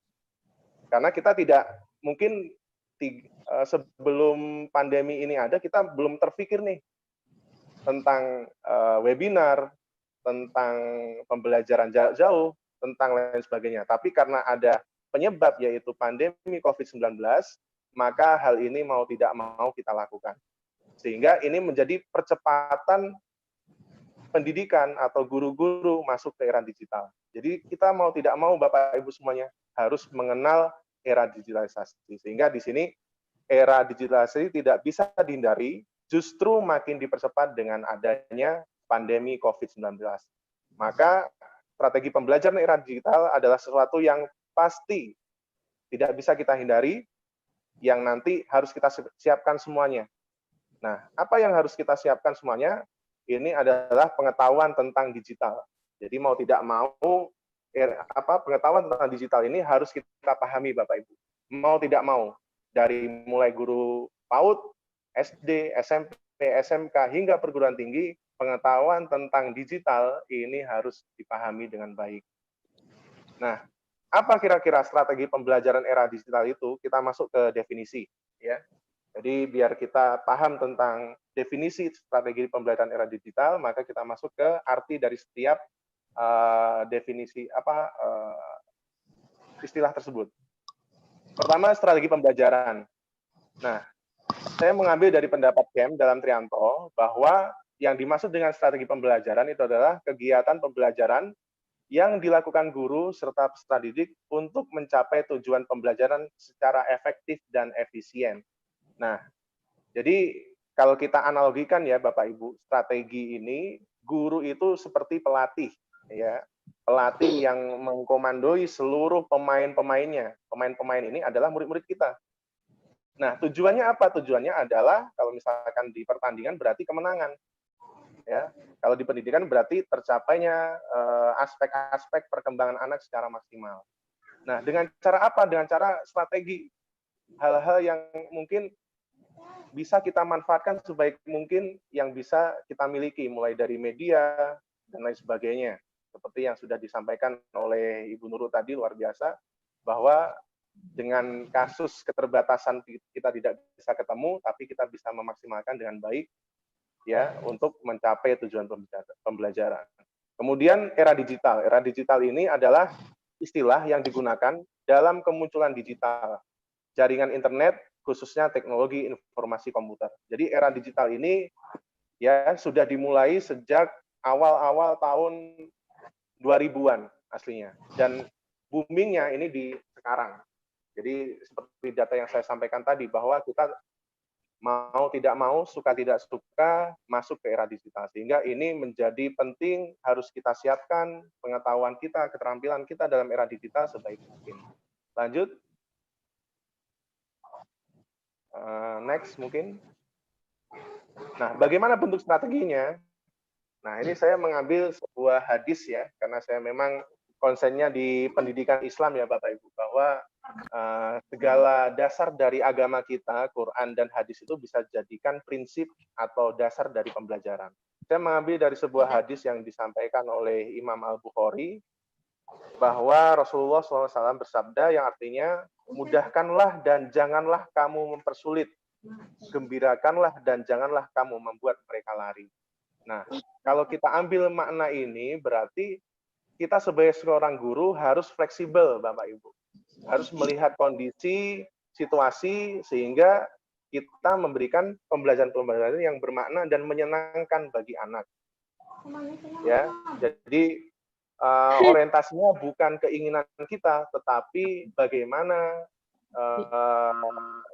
materi itu bisa dirasakan dengan baik, bisa dilakukan dengan baik oleh anak-anak. Ya, jadi tadi kita tidak harus mengacu pada kurikulum-kurikulum yang sudah ditentukan, tapi kita harus memodifikasi ya dengan sekreatif mungkin agar proses pembelajaran ini berjalan dengan baik, ya sesuai dengan hadis Nabi. Kita nggak boleh mempersulit, ya kita harus memudahkan anak-anak kita untuk bisa belajar. Kemudian kita juga tidak boleh membebani mereka, ya mereka menjadi takut untuk belajar. Kita harus menggembirakan mereka. Makanya hal-hal ini saya lihat di pendidikan anak usia dini sudah sangat dilakukan, ya. Makanya tinggal nanti kita akan memperkaya di era digital ini adalah aplikasi-aplikasi apa sih yang bisa kita manfaatkan untuk menjadikan pembelajaran itu menyenangkan dan mengesankan bagi anak. Seperti itu. Next. Oke, sebelum ke strategi yang tadi luar biasa secara teknis sudah dijelaskan oleh pemateri sebelumnya, saya ingatkan kembali bahwa di setiap strategi itu harus mengacu pada prinsip-prinsip pembelajaran. Nah, dalam strategi kita harus mempertimbangkan hal ini Bapak Ibu, ya, prinsip-prinsip pembelajaran pada anak usia dini. Ya, pertama adalah belajar sambil bermain. Jadi jangan sampai pada saat kita mengajak anak-anak belajar itu menjadikan mereka itu jauh dari dunia mereka. Ya, makanya konsep belajar sambil bermain ini sangat dekat sekali dengan pembelajaran prinsip strategi model-model pembelajaran yang ada di anak usia dini. Dan itu sangat banyak sekali. Apalagi nanti terakhir akan saya sampaikan ada satu aplikasi yang menjadikan anak itu bisa belajar sambil bermain game. Nah, gitu. Jadi nanti kita akan saya kenalkan ya, tidak secara teknis, tapi saya akan kenalkan apa aplikasi yang bisa kita buat untuk menjadikan mereka itu belajar sambil bermain game. Gitu. Dan yang kedua, berorientasi pada kebutuhan dan perkembangan anak. Jadi jangan sampai kita membuat sebuah menu-menu pembelajaran itu jauh dari kebutuhan dan perkembangan anak. Ya, sebisa mungkin kita harus kaitkan dengan kebutuhan mereka, perkembangan mereka sebagai seorang anak. Ya, makanya jangan sampai timpang materi yang disampaikan harus sesuai dengan kebutuhan dan perkembangan mereka. Kemudian yang ketiga, prinsip ketiga yang harus kita lakukan di setiap pembelajaran adalah menyeluruh dan terpadu. Jadi kita harus bisa mengukur seluruh aspek karena pada masa-masa anak ya, terutama anak usia dini ini aspek-aspeknya berkembang cukup maksimal. Ya, perkembangan cukup maksimal sehingga sayang kalau kita hanya fokus di masalah kognisi saja, di masalah bahasa saja, tapi semuanya. Makanya saya lihat dalam penilaian di pendidikan anak usia dini itu menyangkup semuanya, ya, raportnya semuanya ada, tidak seperti di tingkatan atas gitu ya. Jadi aspek-aspeknya diajarkan dengan baik. Kemudian lingkungan yang kondusif. Nah, ini kita harus buat lingkungan yang semenarik mungkin, senyaman mungkin agar anak itu bisa belajar dengan baik. Makanya nanti akan saya kenalkan aplikasi berbasis game. Kenapa? Karena anak sekarang ini sangat erat sekali dengan game. Ya, tidak seperti angkatan kita ya Bapak Ibu ya. Kalau dulu kan kita mau baru kenal game itu mungkin di akhir-akhir kita usia SD, SMP, bahkan baru dewasa mengenal game. Tapi kalau anak-anak sekarang ya belum 5 tahun saja mereka sudah jago main game. Nah, ini game ini bukan kita jauhkan, tapi kita modifikasi agar di saat dia bermain game dia tidak sadar juga dia belajar. Nah, itu nanti aplikasi terakhir yang akan saya jelaskan. Kemudian menggunakan pendekatan tematik. Tadi seperti yang disampaikan pemateri sebelumnya, itu sudah berbasis tematik ya. Nah, karena kita BDR ya, belajar dari rumah, maka tema besarnya adalah di rumah. Tinggal nanti dipecah-pecah tema-tema kegiatan di rumah itu apa aja. Ya, misalkan tema di taman, tema di dapur dan sebagainya. Nah, itu. Jadi karena dengan tema ini kita bisa belajarnya lebih mudah, lebih gampang diterima oleh anak. Dan terakhir adalah penggunaan berbagai media dan sumber belajar. Nah, inilah era digital, Bapak Ibu. Jadi era digital ini memudahkan kita untuk menyiapkan media dan sumber belajar sebanyak mungkin. Jadi ke depannya, ya, sesuai dengan apa yang saya dapatkan, informasi yang saya dapatkan bahwa 2-3 tahun, ya, kita akan masuk ke era benar-benar digital, Bapak Ibu. Kalau sekarang itu ya, kalau kita lihat koneksi internet di HP kita, ya, ini kan 4G ya, Bapak Ibu ya, 4G. Nah, pengetahuan saya dalam pengetahuan digital, 4G ini sudah mulai ditinggalkan Bapak Ibu di negara-negara maju, ya, karena 4G ini sudah ya kalah ya dengan jaringan baru yang disebut dengan 5G. Ya, yang saya tahu ya, karena saya juga belajar mengajar di SMK Informatika, ya, bahwa 5G ini sudah banyak dipakai oleh negara-negara maju. Apa kelebihan 5G dengan 4G? Kalau Bapak Ibu tahu, 5G itu 10 kali lebih cepat dibanding 4G. Jadi kalau 4G aja kemarin saat ini kita sudah anggap sangat cepat ya, misalkan lihat YouTube itu udah nggak buffering. Nanti di 5G itu 10 kali lipat kecepatannya Bapak Ibu. Jadi sekali klik langsung sampai habis itu ya. Jadi nggak ada buffering lagi seperti itu. Dan 5G ini kalau Bapak Ibu tahu sudah tidak memakai alat pemancar atau tower. Kalau 4G masih Bu, Bapak Ibu semuanya. Jadi kalau nggak ada tower di daerahnya maka sinyal itu nggak masuk. Makanya di daerah-daerah pegunungan yang bukan perkotaan itu kalau belajar digital itu susah. Kenapa? Karena masih memakai jaringan 4G. Tapi kalau 5G itu kita sudah memakai satelit. Jadi udah nggak pakai tower-tower lagi Bapak Ibu. Dan ini diprediksi akan masuk di Indonesia 2-3 tahun yang akan datang. Jadi tempat tinggal yang susah sinyal ya, daerah-daerah yang susah sinyal nanti di saat 4G 5G sudah diluncurkan di negara kita, maka insya Allah itu sudah tidak terjadi lagi. Mau nggak mau berarti digital tidak hanya terjadi di kota, tetapi sudah terjadi di seluruh daerah, termasuk daerah terpencil. Jika 5G sudah masuk di Indonesia, maka hal ini mau tidak bisa kita hindarkan. Kita pasti akan menyesuaikan konsep pendidikan, konsep pembelajaran berbasis digital. Bahkan menurut prediksi saya kemarin melihat dari videonya dari Bosman Mardigu ya, kalau mungkin sudah mengenal Bosman Mardigu, tantangan pendidikan ke depan adalah nanti pendidikan itu akan terbagi menjadi dua. Ada pendidikan digital atau pembelajaran digital dan pembelajaran yang tatap muka. Nah, ini yang saya maksudkan. Jadi kita harus mulai membiasakan pembelajaran digital dan pembelajaran tatap muka, atau istilahnya disebut dengan blended learning. Ya, istilah ini aslinya dimunculkan awal-awal di pendidikan tinggi, ya, pendidikan tinggi. Jadi sejarah blended learning itu memang awal-awalnya di pendidikan tinggi.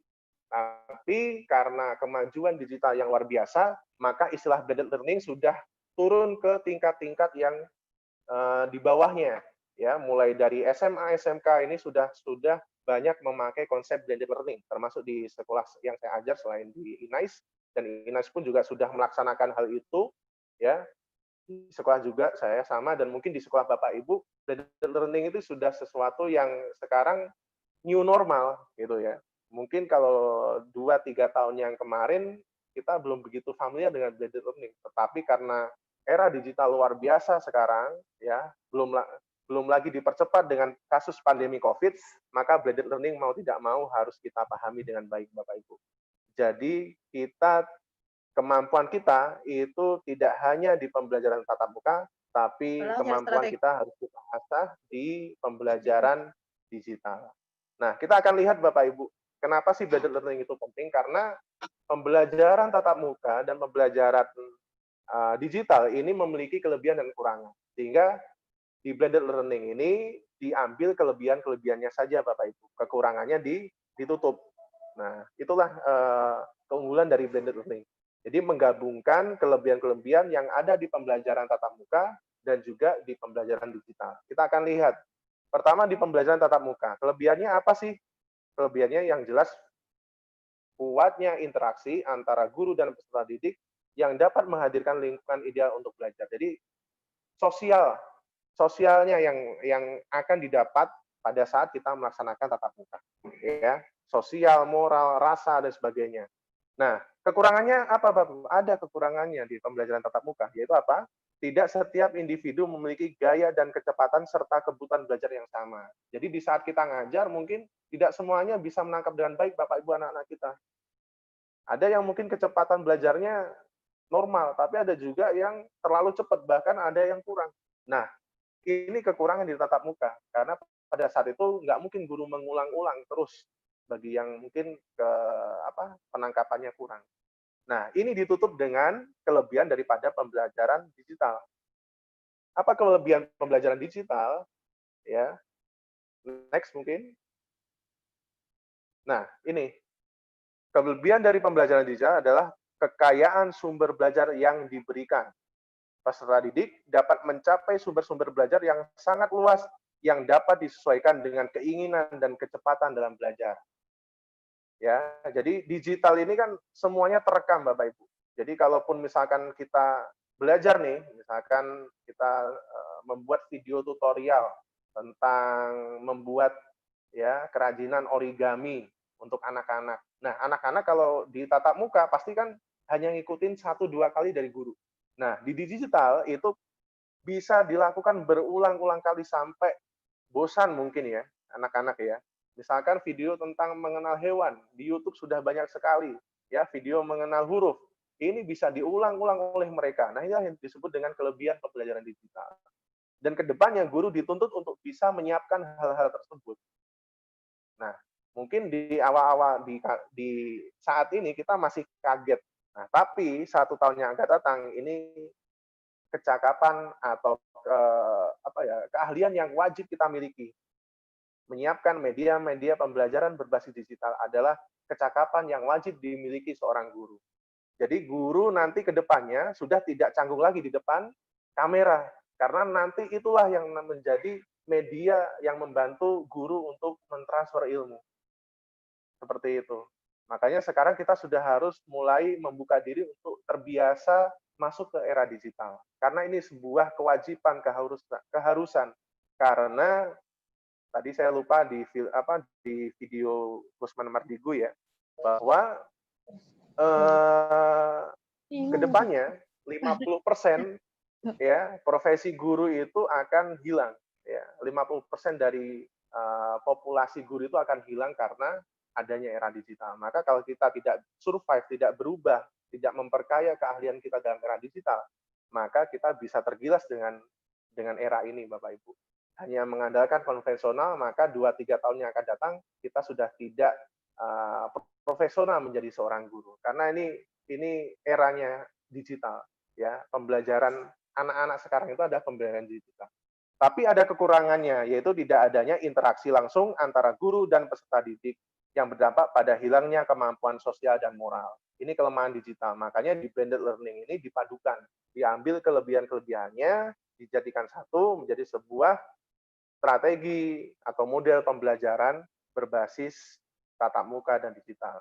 Yang mungkin ini nanti kalau pada saat ini mungkin tidak memungkinkan ya Bapak Ibu, tapi untuk berikutnya kita harus mempersiapkan dengan baik. Maka blended learning ini sebuah kewajiban. Nah, ini mungkin tahapan-tahapan penting dalam blended learning. Pertama, dimulai dari guru. Bahwa guru wajib menyiapkan media dan bahan ajar serta evaluasi secara digital. Itu. Jadi dalam blended learning ini guru harus memiliki kecakapan dalam aplikasi-aplikasi digital untuk menyiapkan media dan bahan ajar. Nah, karena kita mungkin nanti 6 bulan yang akan datang situasinya sudah normal, maka tatap muka ini itu ditekankan pada aspek moral dan sosial serta hal-hal yang tidak dapat digantikan oleh digital. Jadi nanti untuk materi-materi ini saya prediksi ke depannya ini sudah tidak diajarkan lagi secara langsung oleh guru. Materi-materi ini akan disampaikan secara digital. Karena tadi hampir seluruh penduduk nanti memiliki handphone. Bahkan anak-anak pun juga sama. Ya, termasuk anak PAUD mungkin ke depannya mungkin sudah familiar dengan handphone. Bahkan sekarang pun juga kita mungkin lebih kalah pintar dengan anak-anak kita. Gitu. Kemudian berikutnya evaluasi, kognisi, pengetahuan bisa secara digital. Sekarang sudah banyak sekali platform-platform ya yang mungkin yang banyak dipakai adalah misalkan Google Form ya untuk melihat bagaimana pengetahuan anak-anak ya. Mungkin saya ambilnya karena saya di SMK, saya melihat siswa SMK seperti itu. Dan ini pun nanti ke depannya di PAUD pun juga mungkin bisa karena anak-anak sudah sangat dekat sekali dengan digital seperti itu. Dan terakhir adalah melibatkan orang tua dalam proses pembelajaran.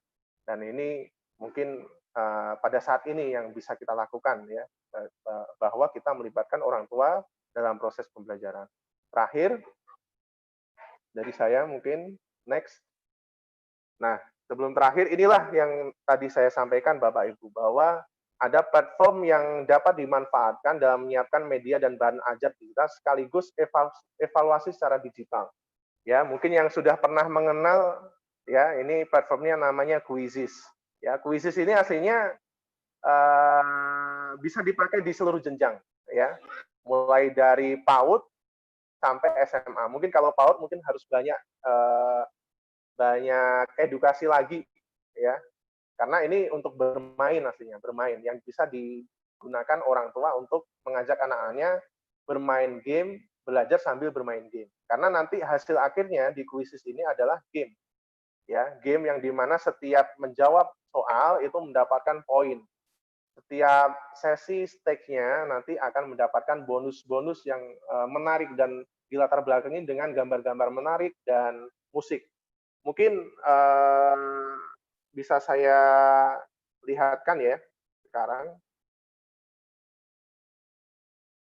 Nah, ini di Google Play Store ya, mungkin bisa di-download oleh Bapak Ibu ya. Namanya.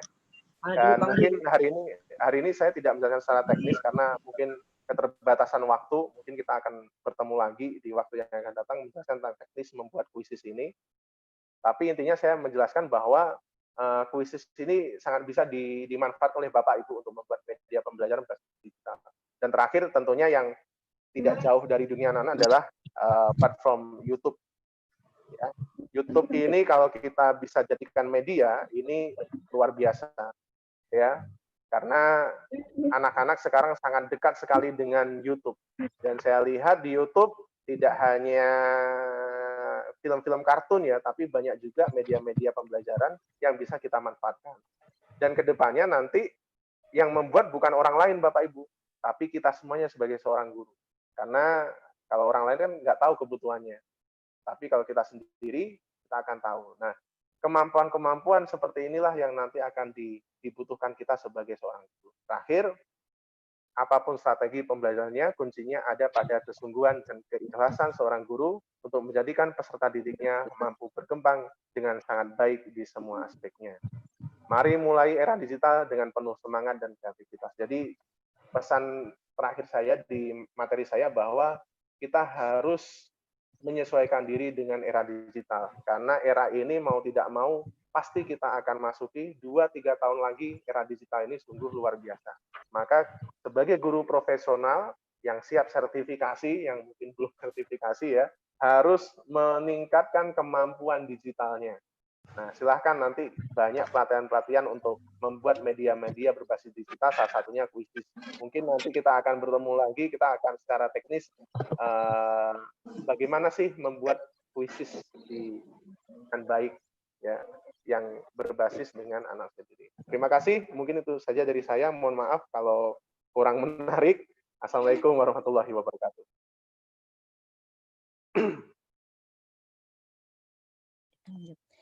Waalaikumsalam warahmatullahi wabarakatuh.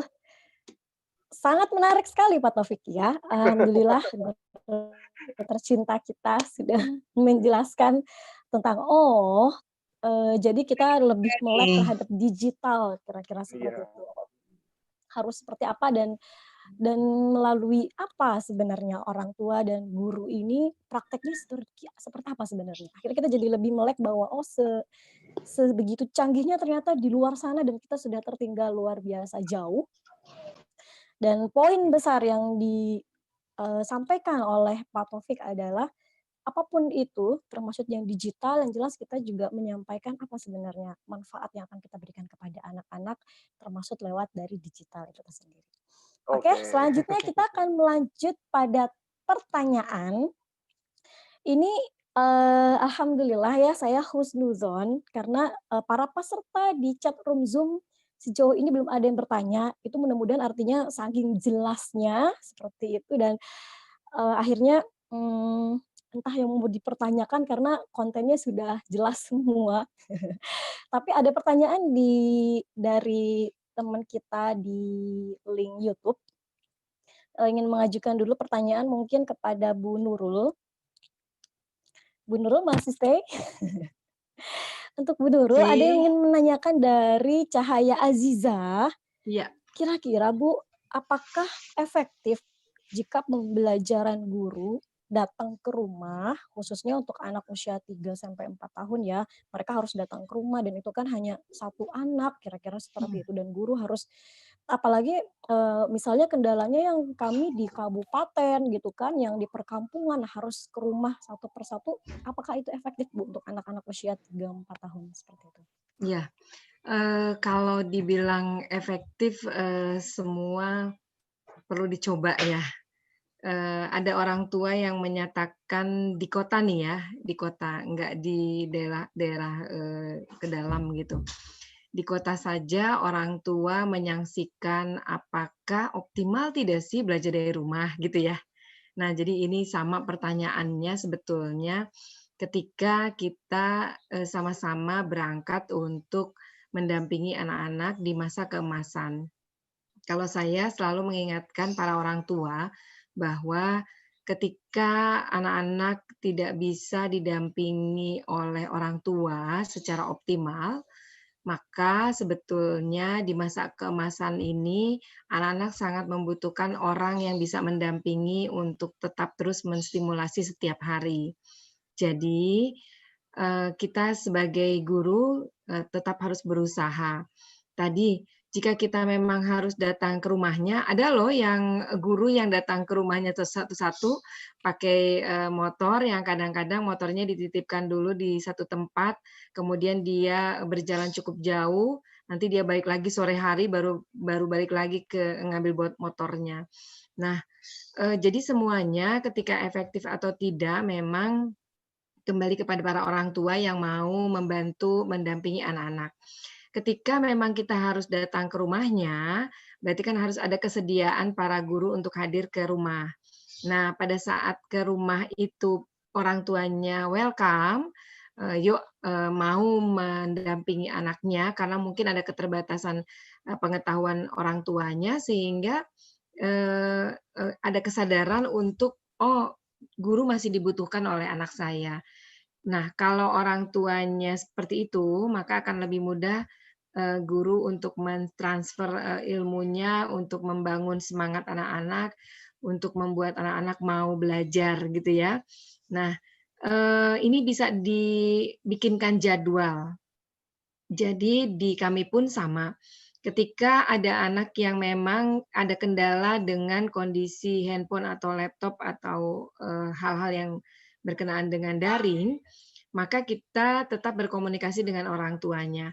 Apakah kami diizinkan untuk datang ke rumah, kemudian apakah kami dibolehkan untuk tetap mendampingi anaknya gitu ya. Karena segala sesuatu sebetulnya keputusannya ketika dalam kondisi area yang merah apalagi itu harus kesepakatan antara kita sekolah dengan orang tua. Jadi bisa jadi orang tua pun tidak mengizinkan kita untuk hadir ke rumahnya. Bukan berarti tidak boleh ketemu, tapi memang menghindari adanya penyebaran COVID-19. Nah, jadi kembali lagi kepada para orang tua dan kepada guru.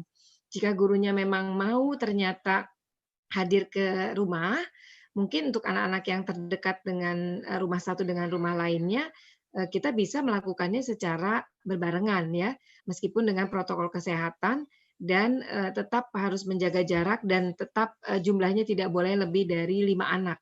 Karena satu kelompok kecil itu kalau nantinya pola new normal dilakukan, maka kita satu guru hanya bisa pegang 5 anak. Mungkin itu Bu Mina. Terima kasih banyak atas ilmunya dan jawabannya Bu Nurul. Sami-sami. Poinnya adalah apapun itu kita intinya mencoba gitu ya Bu ya. Ya. Jadi bukan berarti ini efektif atau enggak, so akhirnya ya udahlah nggak usah gitu kan. Tapi kita Ya, mencoba ya. dulu ya, siapa yang tahu gitu. Karena bisa jadi hasil tidak akan membohongi, usaha tidak akan membohongi hasil, kira-kira begitu ya Bu. Betul. Insya Betul. Allah amal jariahnya itu yang akan nanti kita tuai insya Allah. Iya. Nah, saya lanjutkan lagi untuk di random saja untuk pertanyaan Pak Taufik yang berhubungan dengan digital, era digital.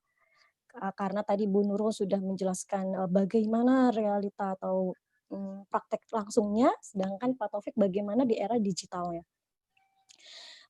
Di sini ada pertanyaan dari Bapak Sabir Ali yang mau menanyakan untuk Pak Taufik kira-kira, bagaimana Pak solusi terbaik jika orang tua belum tahu kalau misalnya kita bahasanya apa ya, gaptek mungkin ya, orang tua masih gaptek gitu, atau kalau mungkin dari saya sendiri menambahi jangankan orang tua, gimana orang tua nggak gaptek kalau gurunya juga ternyata masih gaptek seperti itu. Nah, gimana caranya menyesuaikan sistem pembelajaran daring ini gitu ya, mungkin nanti Bu Nurul juga bisa menjawab, Pak Taufik juga. Harusnya seperti apa kalau yang ternyata orang tua ini ataupun guru gitu ya, terutama orang tua ternyata masih gaptek. Mungkin kalau gadget bisa saja kalau diusahakan beli bisa gitu, tapi usaha mereka untuk belajar lebih intelektual di dalam gadgetnya ini sendiri gimana kiat-kiatnya kira-kira? Silakan Pak Taufik atau Bu Nurul. Pak Taufik dulu deh. Pak Taufik dulu boleh. Cek. Oke, memang inilah tantangan kita ya, tantangan kita saat ini, di mana dengan adanya kasus COVID, seakan-akan kita belum pemanasan nih, misalnya gitu kalau mau olahraga tuh ya.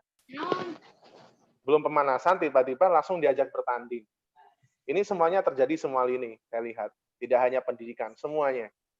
Jadi kita itu aslinya sudah tahu nih, kita pasti akan masuk nih di era digital. Tapi kita masih santai-santai mungkin sebelumnya ya, karena mungkin kita masih menganggap digital hanya sebagai media hiburan dan sebagainya.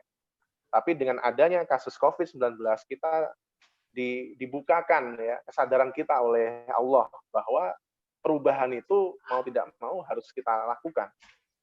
Nah, untuk mengedukasi orang tua seperti ini memang secara teknis agak susah karena yang tadi kalau kita tahu generasi itu kan berbeda-beda ya.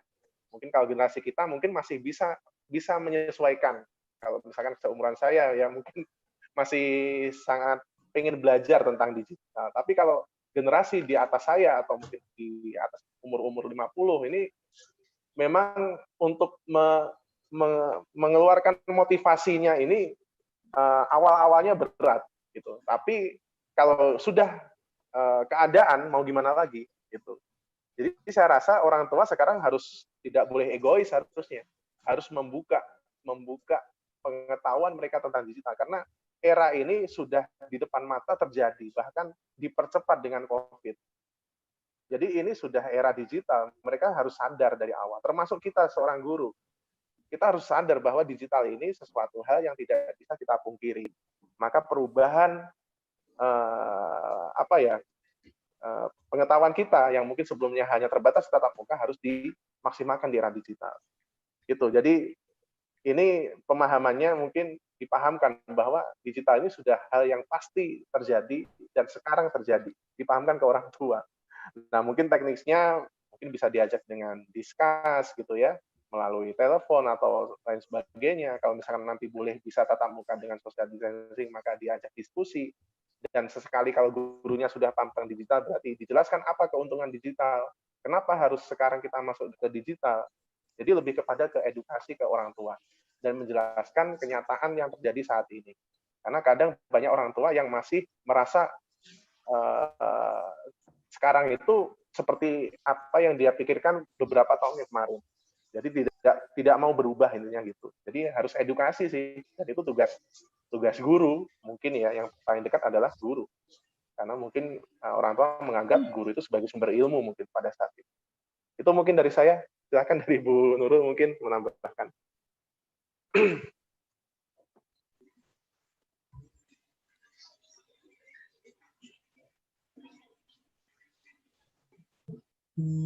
Silakan Bu, kalau ada menambahkan.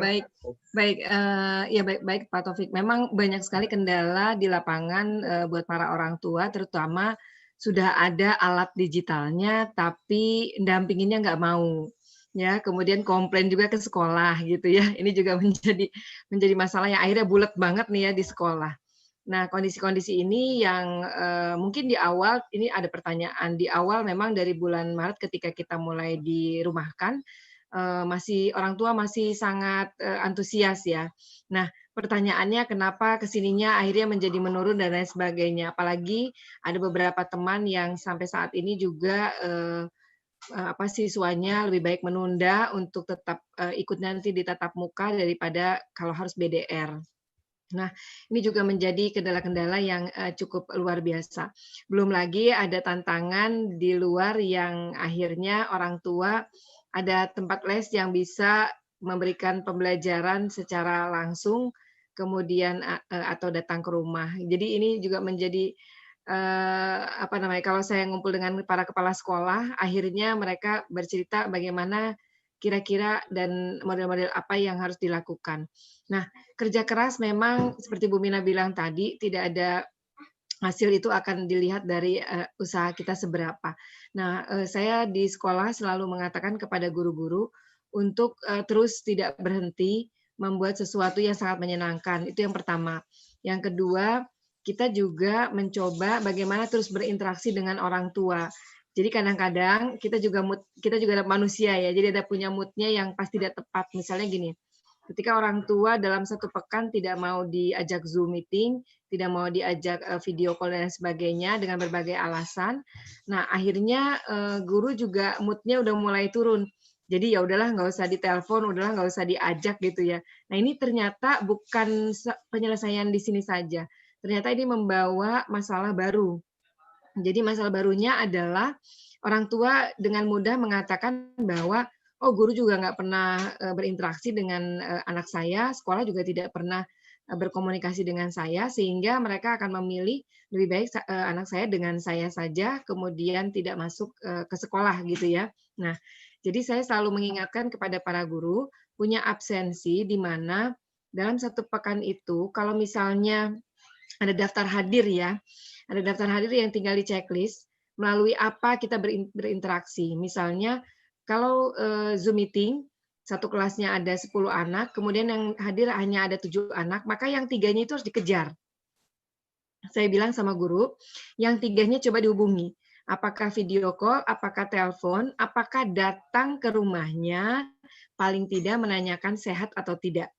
Gitu ya. Jadi tidak pernah berhenti para guru itu untuk jangan sampai ada celah di mana orang tua akhirnya mengatakan bahwa respon sekolah juga tidak begitu oke, kemudian interaksi sekolah juga kepada anaknya juga tidak terlalu oke, sehingga akhirnya saya lebih baik itu berhenti.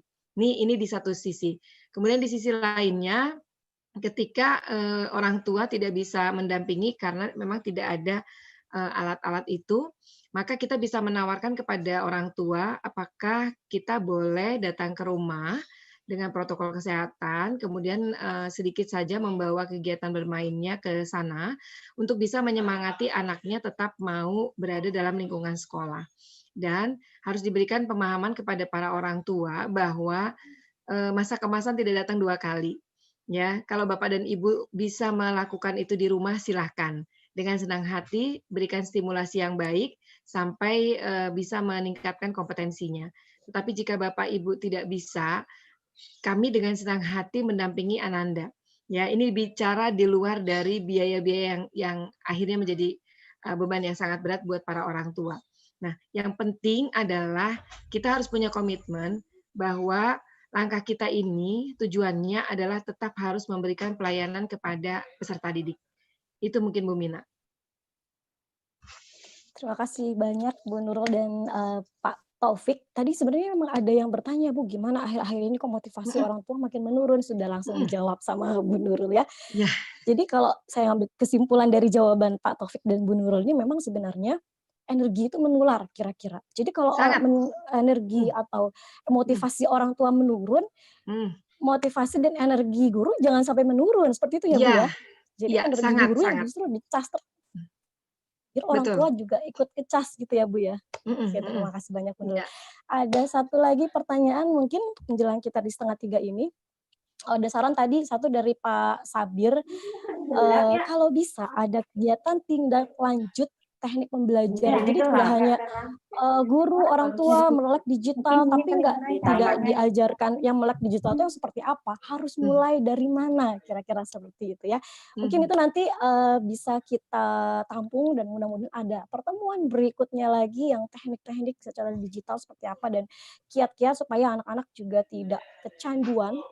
Melek digital tetap ada, tapi ada batasannya dan nggak kecanduan. Mudah-mudahan itu nanti di berikutnya akan kita berikan. Nah, untuk satu pertanyaan terakhir ini, ada pertanyaan tentang dari Rizkal, bahwa menilai gimana Bu caranya, atau nanti Pak Taufik dan Bu Nurul, gimana caranya kita bisa menilai karakter anak di masa pandemi ini di rumah, tapi menggunakan metode pembelajaran sentra. Menilai karakter tapi anaknya di rumah gitu, seperti itu. Nah, gimana caranya? Iya, baik. Mungkin saya dulu, nanti kalau yang digital biar Pak Taufik ya, karena lebih ahlinya. Baik, Bapak dan Ibu guru, di masa pandemi ini semuanya sebetulnya dicairkan. Dicairkan itu dalam arti begini, kita diberikan kebebasan oleh Pak Menteri untuk melakukan banyak hal dengan cara merdeka belajar. Jadi mohon maaf jika teman-teman tetap menggunakan model sentra, model area, dan lain sebagainya. Apakah pertanyaannya, apakah mudah tidak ketika itu memberikannya kepada para orang tua? Karena tentu di rumah tidak ada sudut-sudut, tidak ada area-area, dan tidak ada sentra-sentra. Jadi lepaskan saja, kalau saya ini ya, mohon maaf ya, lepaskan saja bentuk model tadi, kemudian lepaskan dan berikan berbagai kegiatan yang bisa dipilih oleh anak-anak dan orang tua. Jadi gini, saya punya RPPM pendek sekali.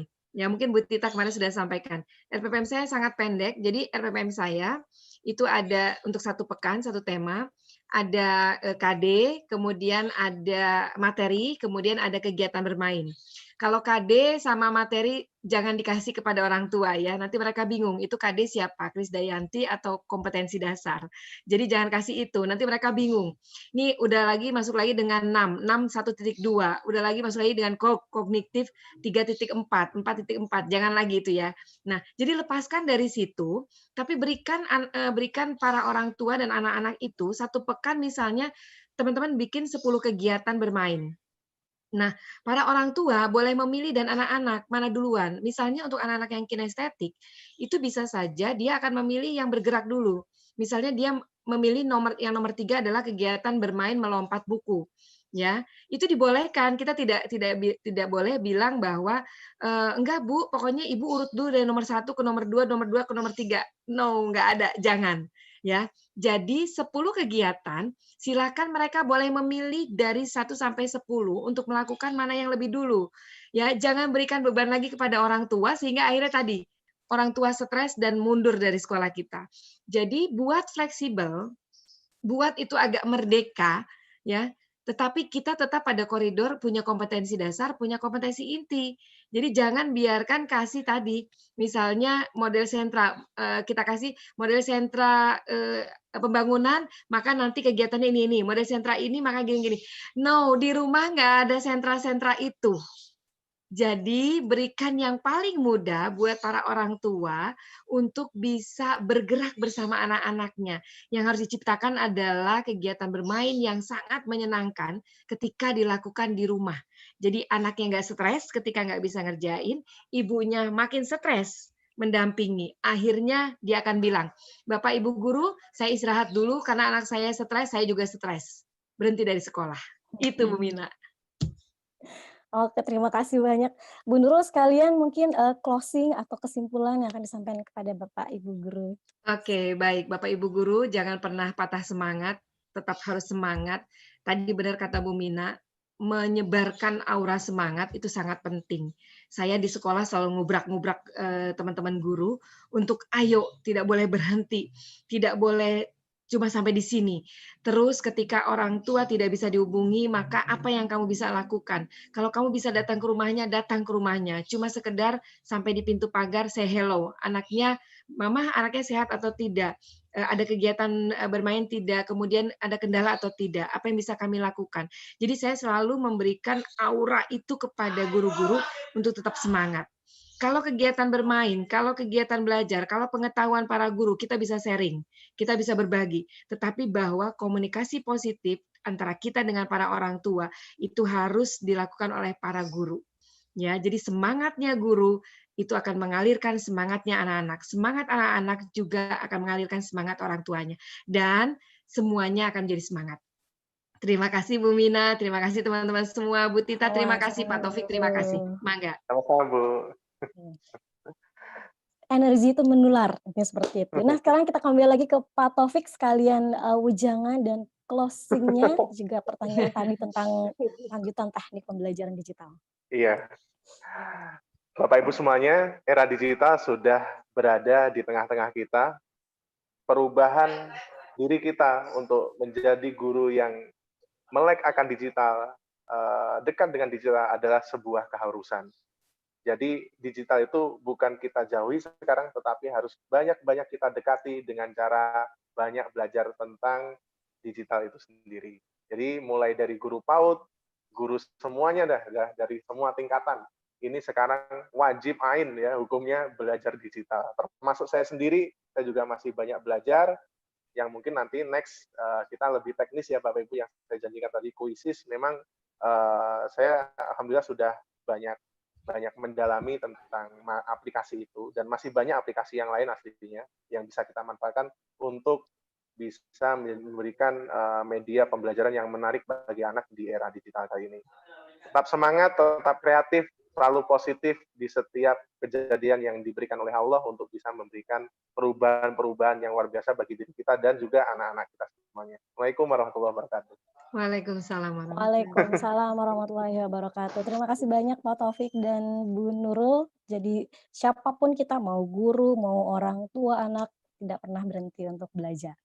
Mohon maaf banyak sekali pertanyaan sebenarnya, tapi waktu kita terbatas. supaya nanti mudah-mudahan ada sesi berikutnya ya, bisa diperpanjang lagi.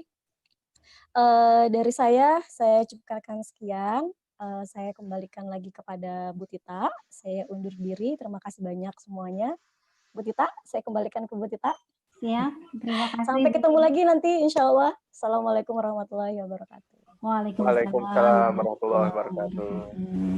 Baik, terima kasih Bu Nurul Istiana yang sudah bersusah payah dari Depok, kemudian Pak Taufik juga dari Bogor, serta Bu Mina dari Cibanteng. Gimana kayak Cibanteng? Terima kasih Bapak Ibu semuanya. Sudah saya tadi ngecek-ngecek beberapa ada pertanyaan yang belum dibahas, mungkin bisa dibahas nanti di lain waktu ya. Tidak lupa saya ingin sampaikan webinar kita yang ketiga yaitu tentang literasi anak usia dini. Hari Rabu jam 1 siang waktu Indonesia Barat. Kadang-kadang ada yang bertanya nih jam 11 atau jam 12, Bu, linknya belum dikirim dan seterusnya. Kita ada perbedaan waktu ya, waktu Indonesia Tengah, waktu Indonesia Timur. Jadi jam 13, jam 1 itu waktu Indonesia Barat. Insya Allah jam 12.45 Zoom-nya akan dibuka. Jadi Bapak Ibu jam 12.45 silahkan dikonversi waktunya jam berapa, bersiap-siap. Kapasitas Zoom kami, mohon maaf sekali, hanya 100 peserta. Akan tetapi buat teman-teman yang tidak bisa masuk ke ruangan Zoom, bisa menyimak di YouTube. Link YouTube dan link Zoom dikirim di grup WA. Buat teman-teman yang belum masuk grup WA, silahkan masuk ke grup WA. Selain itu, daftar hadir sudah dikirim, sudah dicek ya, di chatroom YouTube maupun di Zoom, link daftar hadir sudah dikirim, silahkan diisi batas waktu sampai jam 4 sore untuk mengisi daftar hadir. Jika sinyal kurang bagus, silakan di-copy link daftar hadirnya, nanti dibuka saat sinyal bagus. Batas waktu mengisi daftar hadir hanya sampai jam 4 sore sebagai syarat untuk mendapatkan sertifikat. Mohon maaf, silakan tuliskan namanya dengan jelas. Jika ingin dituliskan gelarnya, tuliskan pula. Yang tercantum, nama yang tercantum di sertifikat adalah nama yang Bapak Ibu tulis di daftar hadir. Jadi jika ada kesalahan ataupun ada kekurangan, mohon maaf sekali karena hanya menuliskan sesuai dengan nama yang dituliskan di daftar hadir. Begitu ya Bapak Ibu. Sekali lagi, pengisian daftar hadir hanya sampai jam 4 sore. Materinya bagaimana? Link materi akan dikirimkan di grup. Ya, link materi akan dikirimkan di grup, tidak di email. Baik, itu saja mungkin. Mohon maaf dari saya, dari Program Studi Pendidikan Islam Anak Usia Dini, Fakultas Ilmu Tarbiyah dan Keguruan Institut. Mohon maaf, mohon undur diri. Kita berjumpa lagi di webinar yang ketiga. Lupa sambil santai. Boleh di unmute, kita akan bersalaman semuanya. Siap-siap kalau mau di screenshot layarnya. Bun, link absennya belum ada. Oh, belum kebaca. Coba saya ulang lagi ya. Sebentar. Di chat room ya, Bunda ya. Oh, kelelep. Sebentar. Bu, dikirim kemana, Bu? Kirim di mana, Bu, itu? Link absennya, Bunda. Di chat, Bun. Coba lihat di bawah ada chat. Nah, chat. Ada Terus? chatnya, oke. Ada, Bu? Ada. Nah, ada linknya sudah saya kirim. Linknya. Belum ada, Bu. Daftar hadir webinar 2. Belum ada, Bu. Silahkan. Sebentar. Daftar hadir webinar 2. Ada tidak? Tenang. Tapi kalau ada YouTube sinyal masih belum sampai. Sudah ada, Bu? belum ada, Bu. Belum ada. Ada. Sudah ada. Oke. Ada Bu, ada. Ada. Tenang Bu, tenang. Malu Bu, malu. Baik, Malu yang terima mau kasih. dimakan.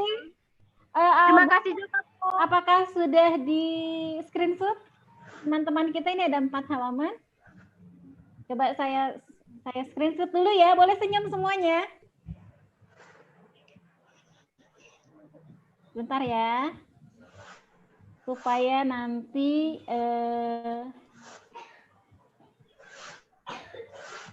sebentar.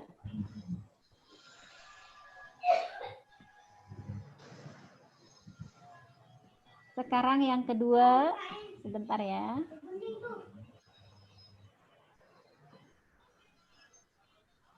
Boleh dibuka videonya?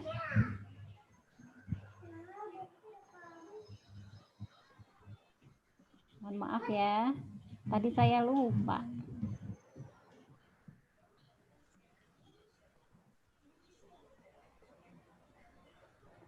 Kemudian sekarang yang ketiga. Ya.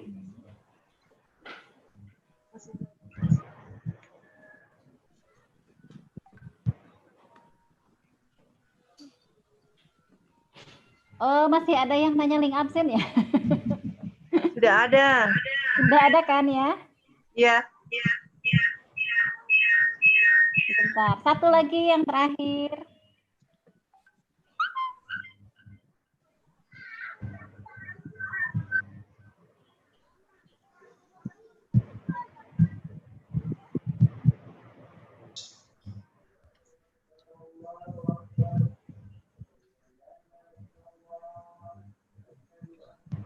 Baik, Bapak Ibu. Terima kasih banyak. Mohon maaf ini.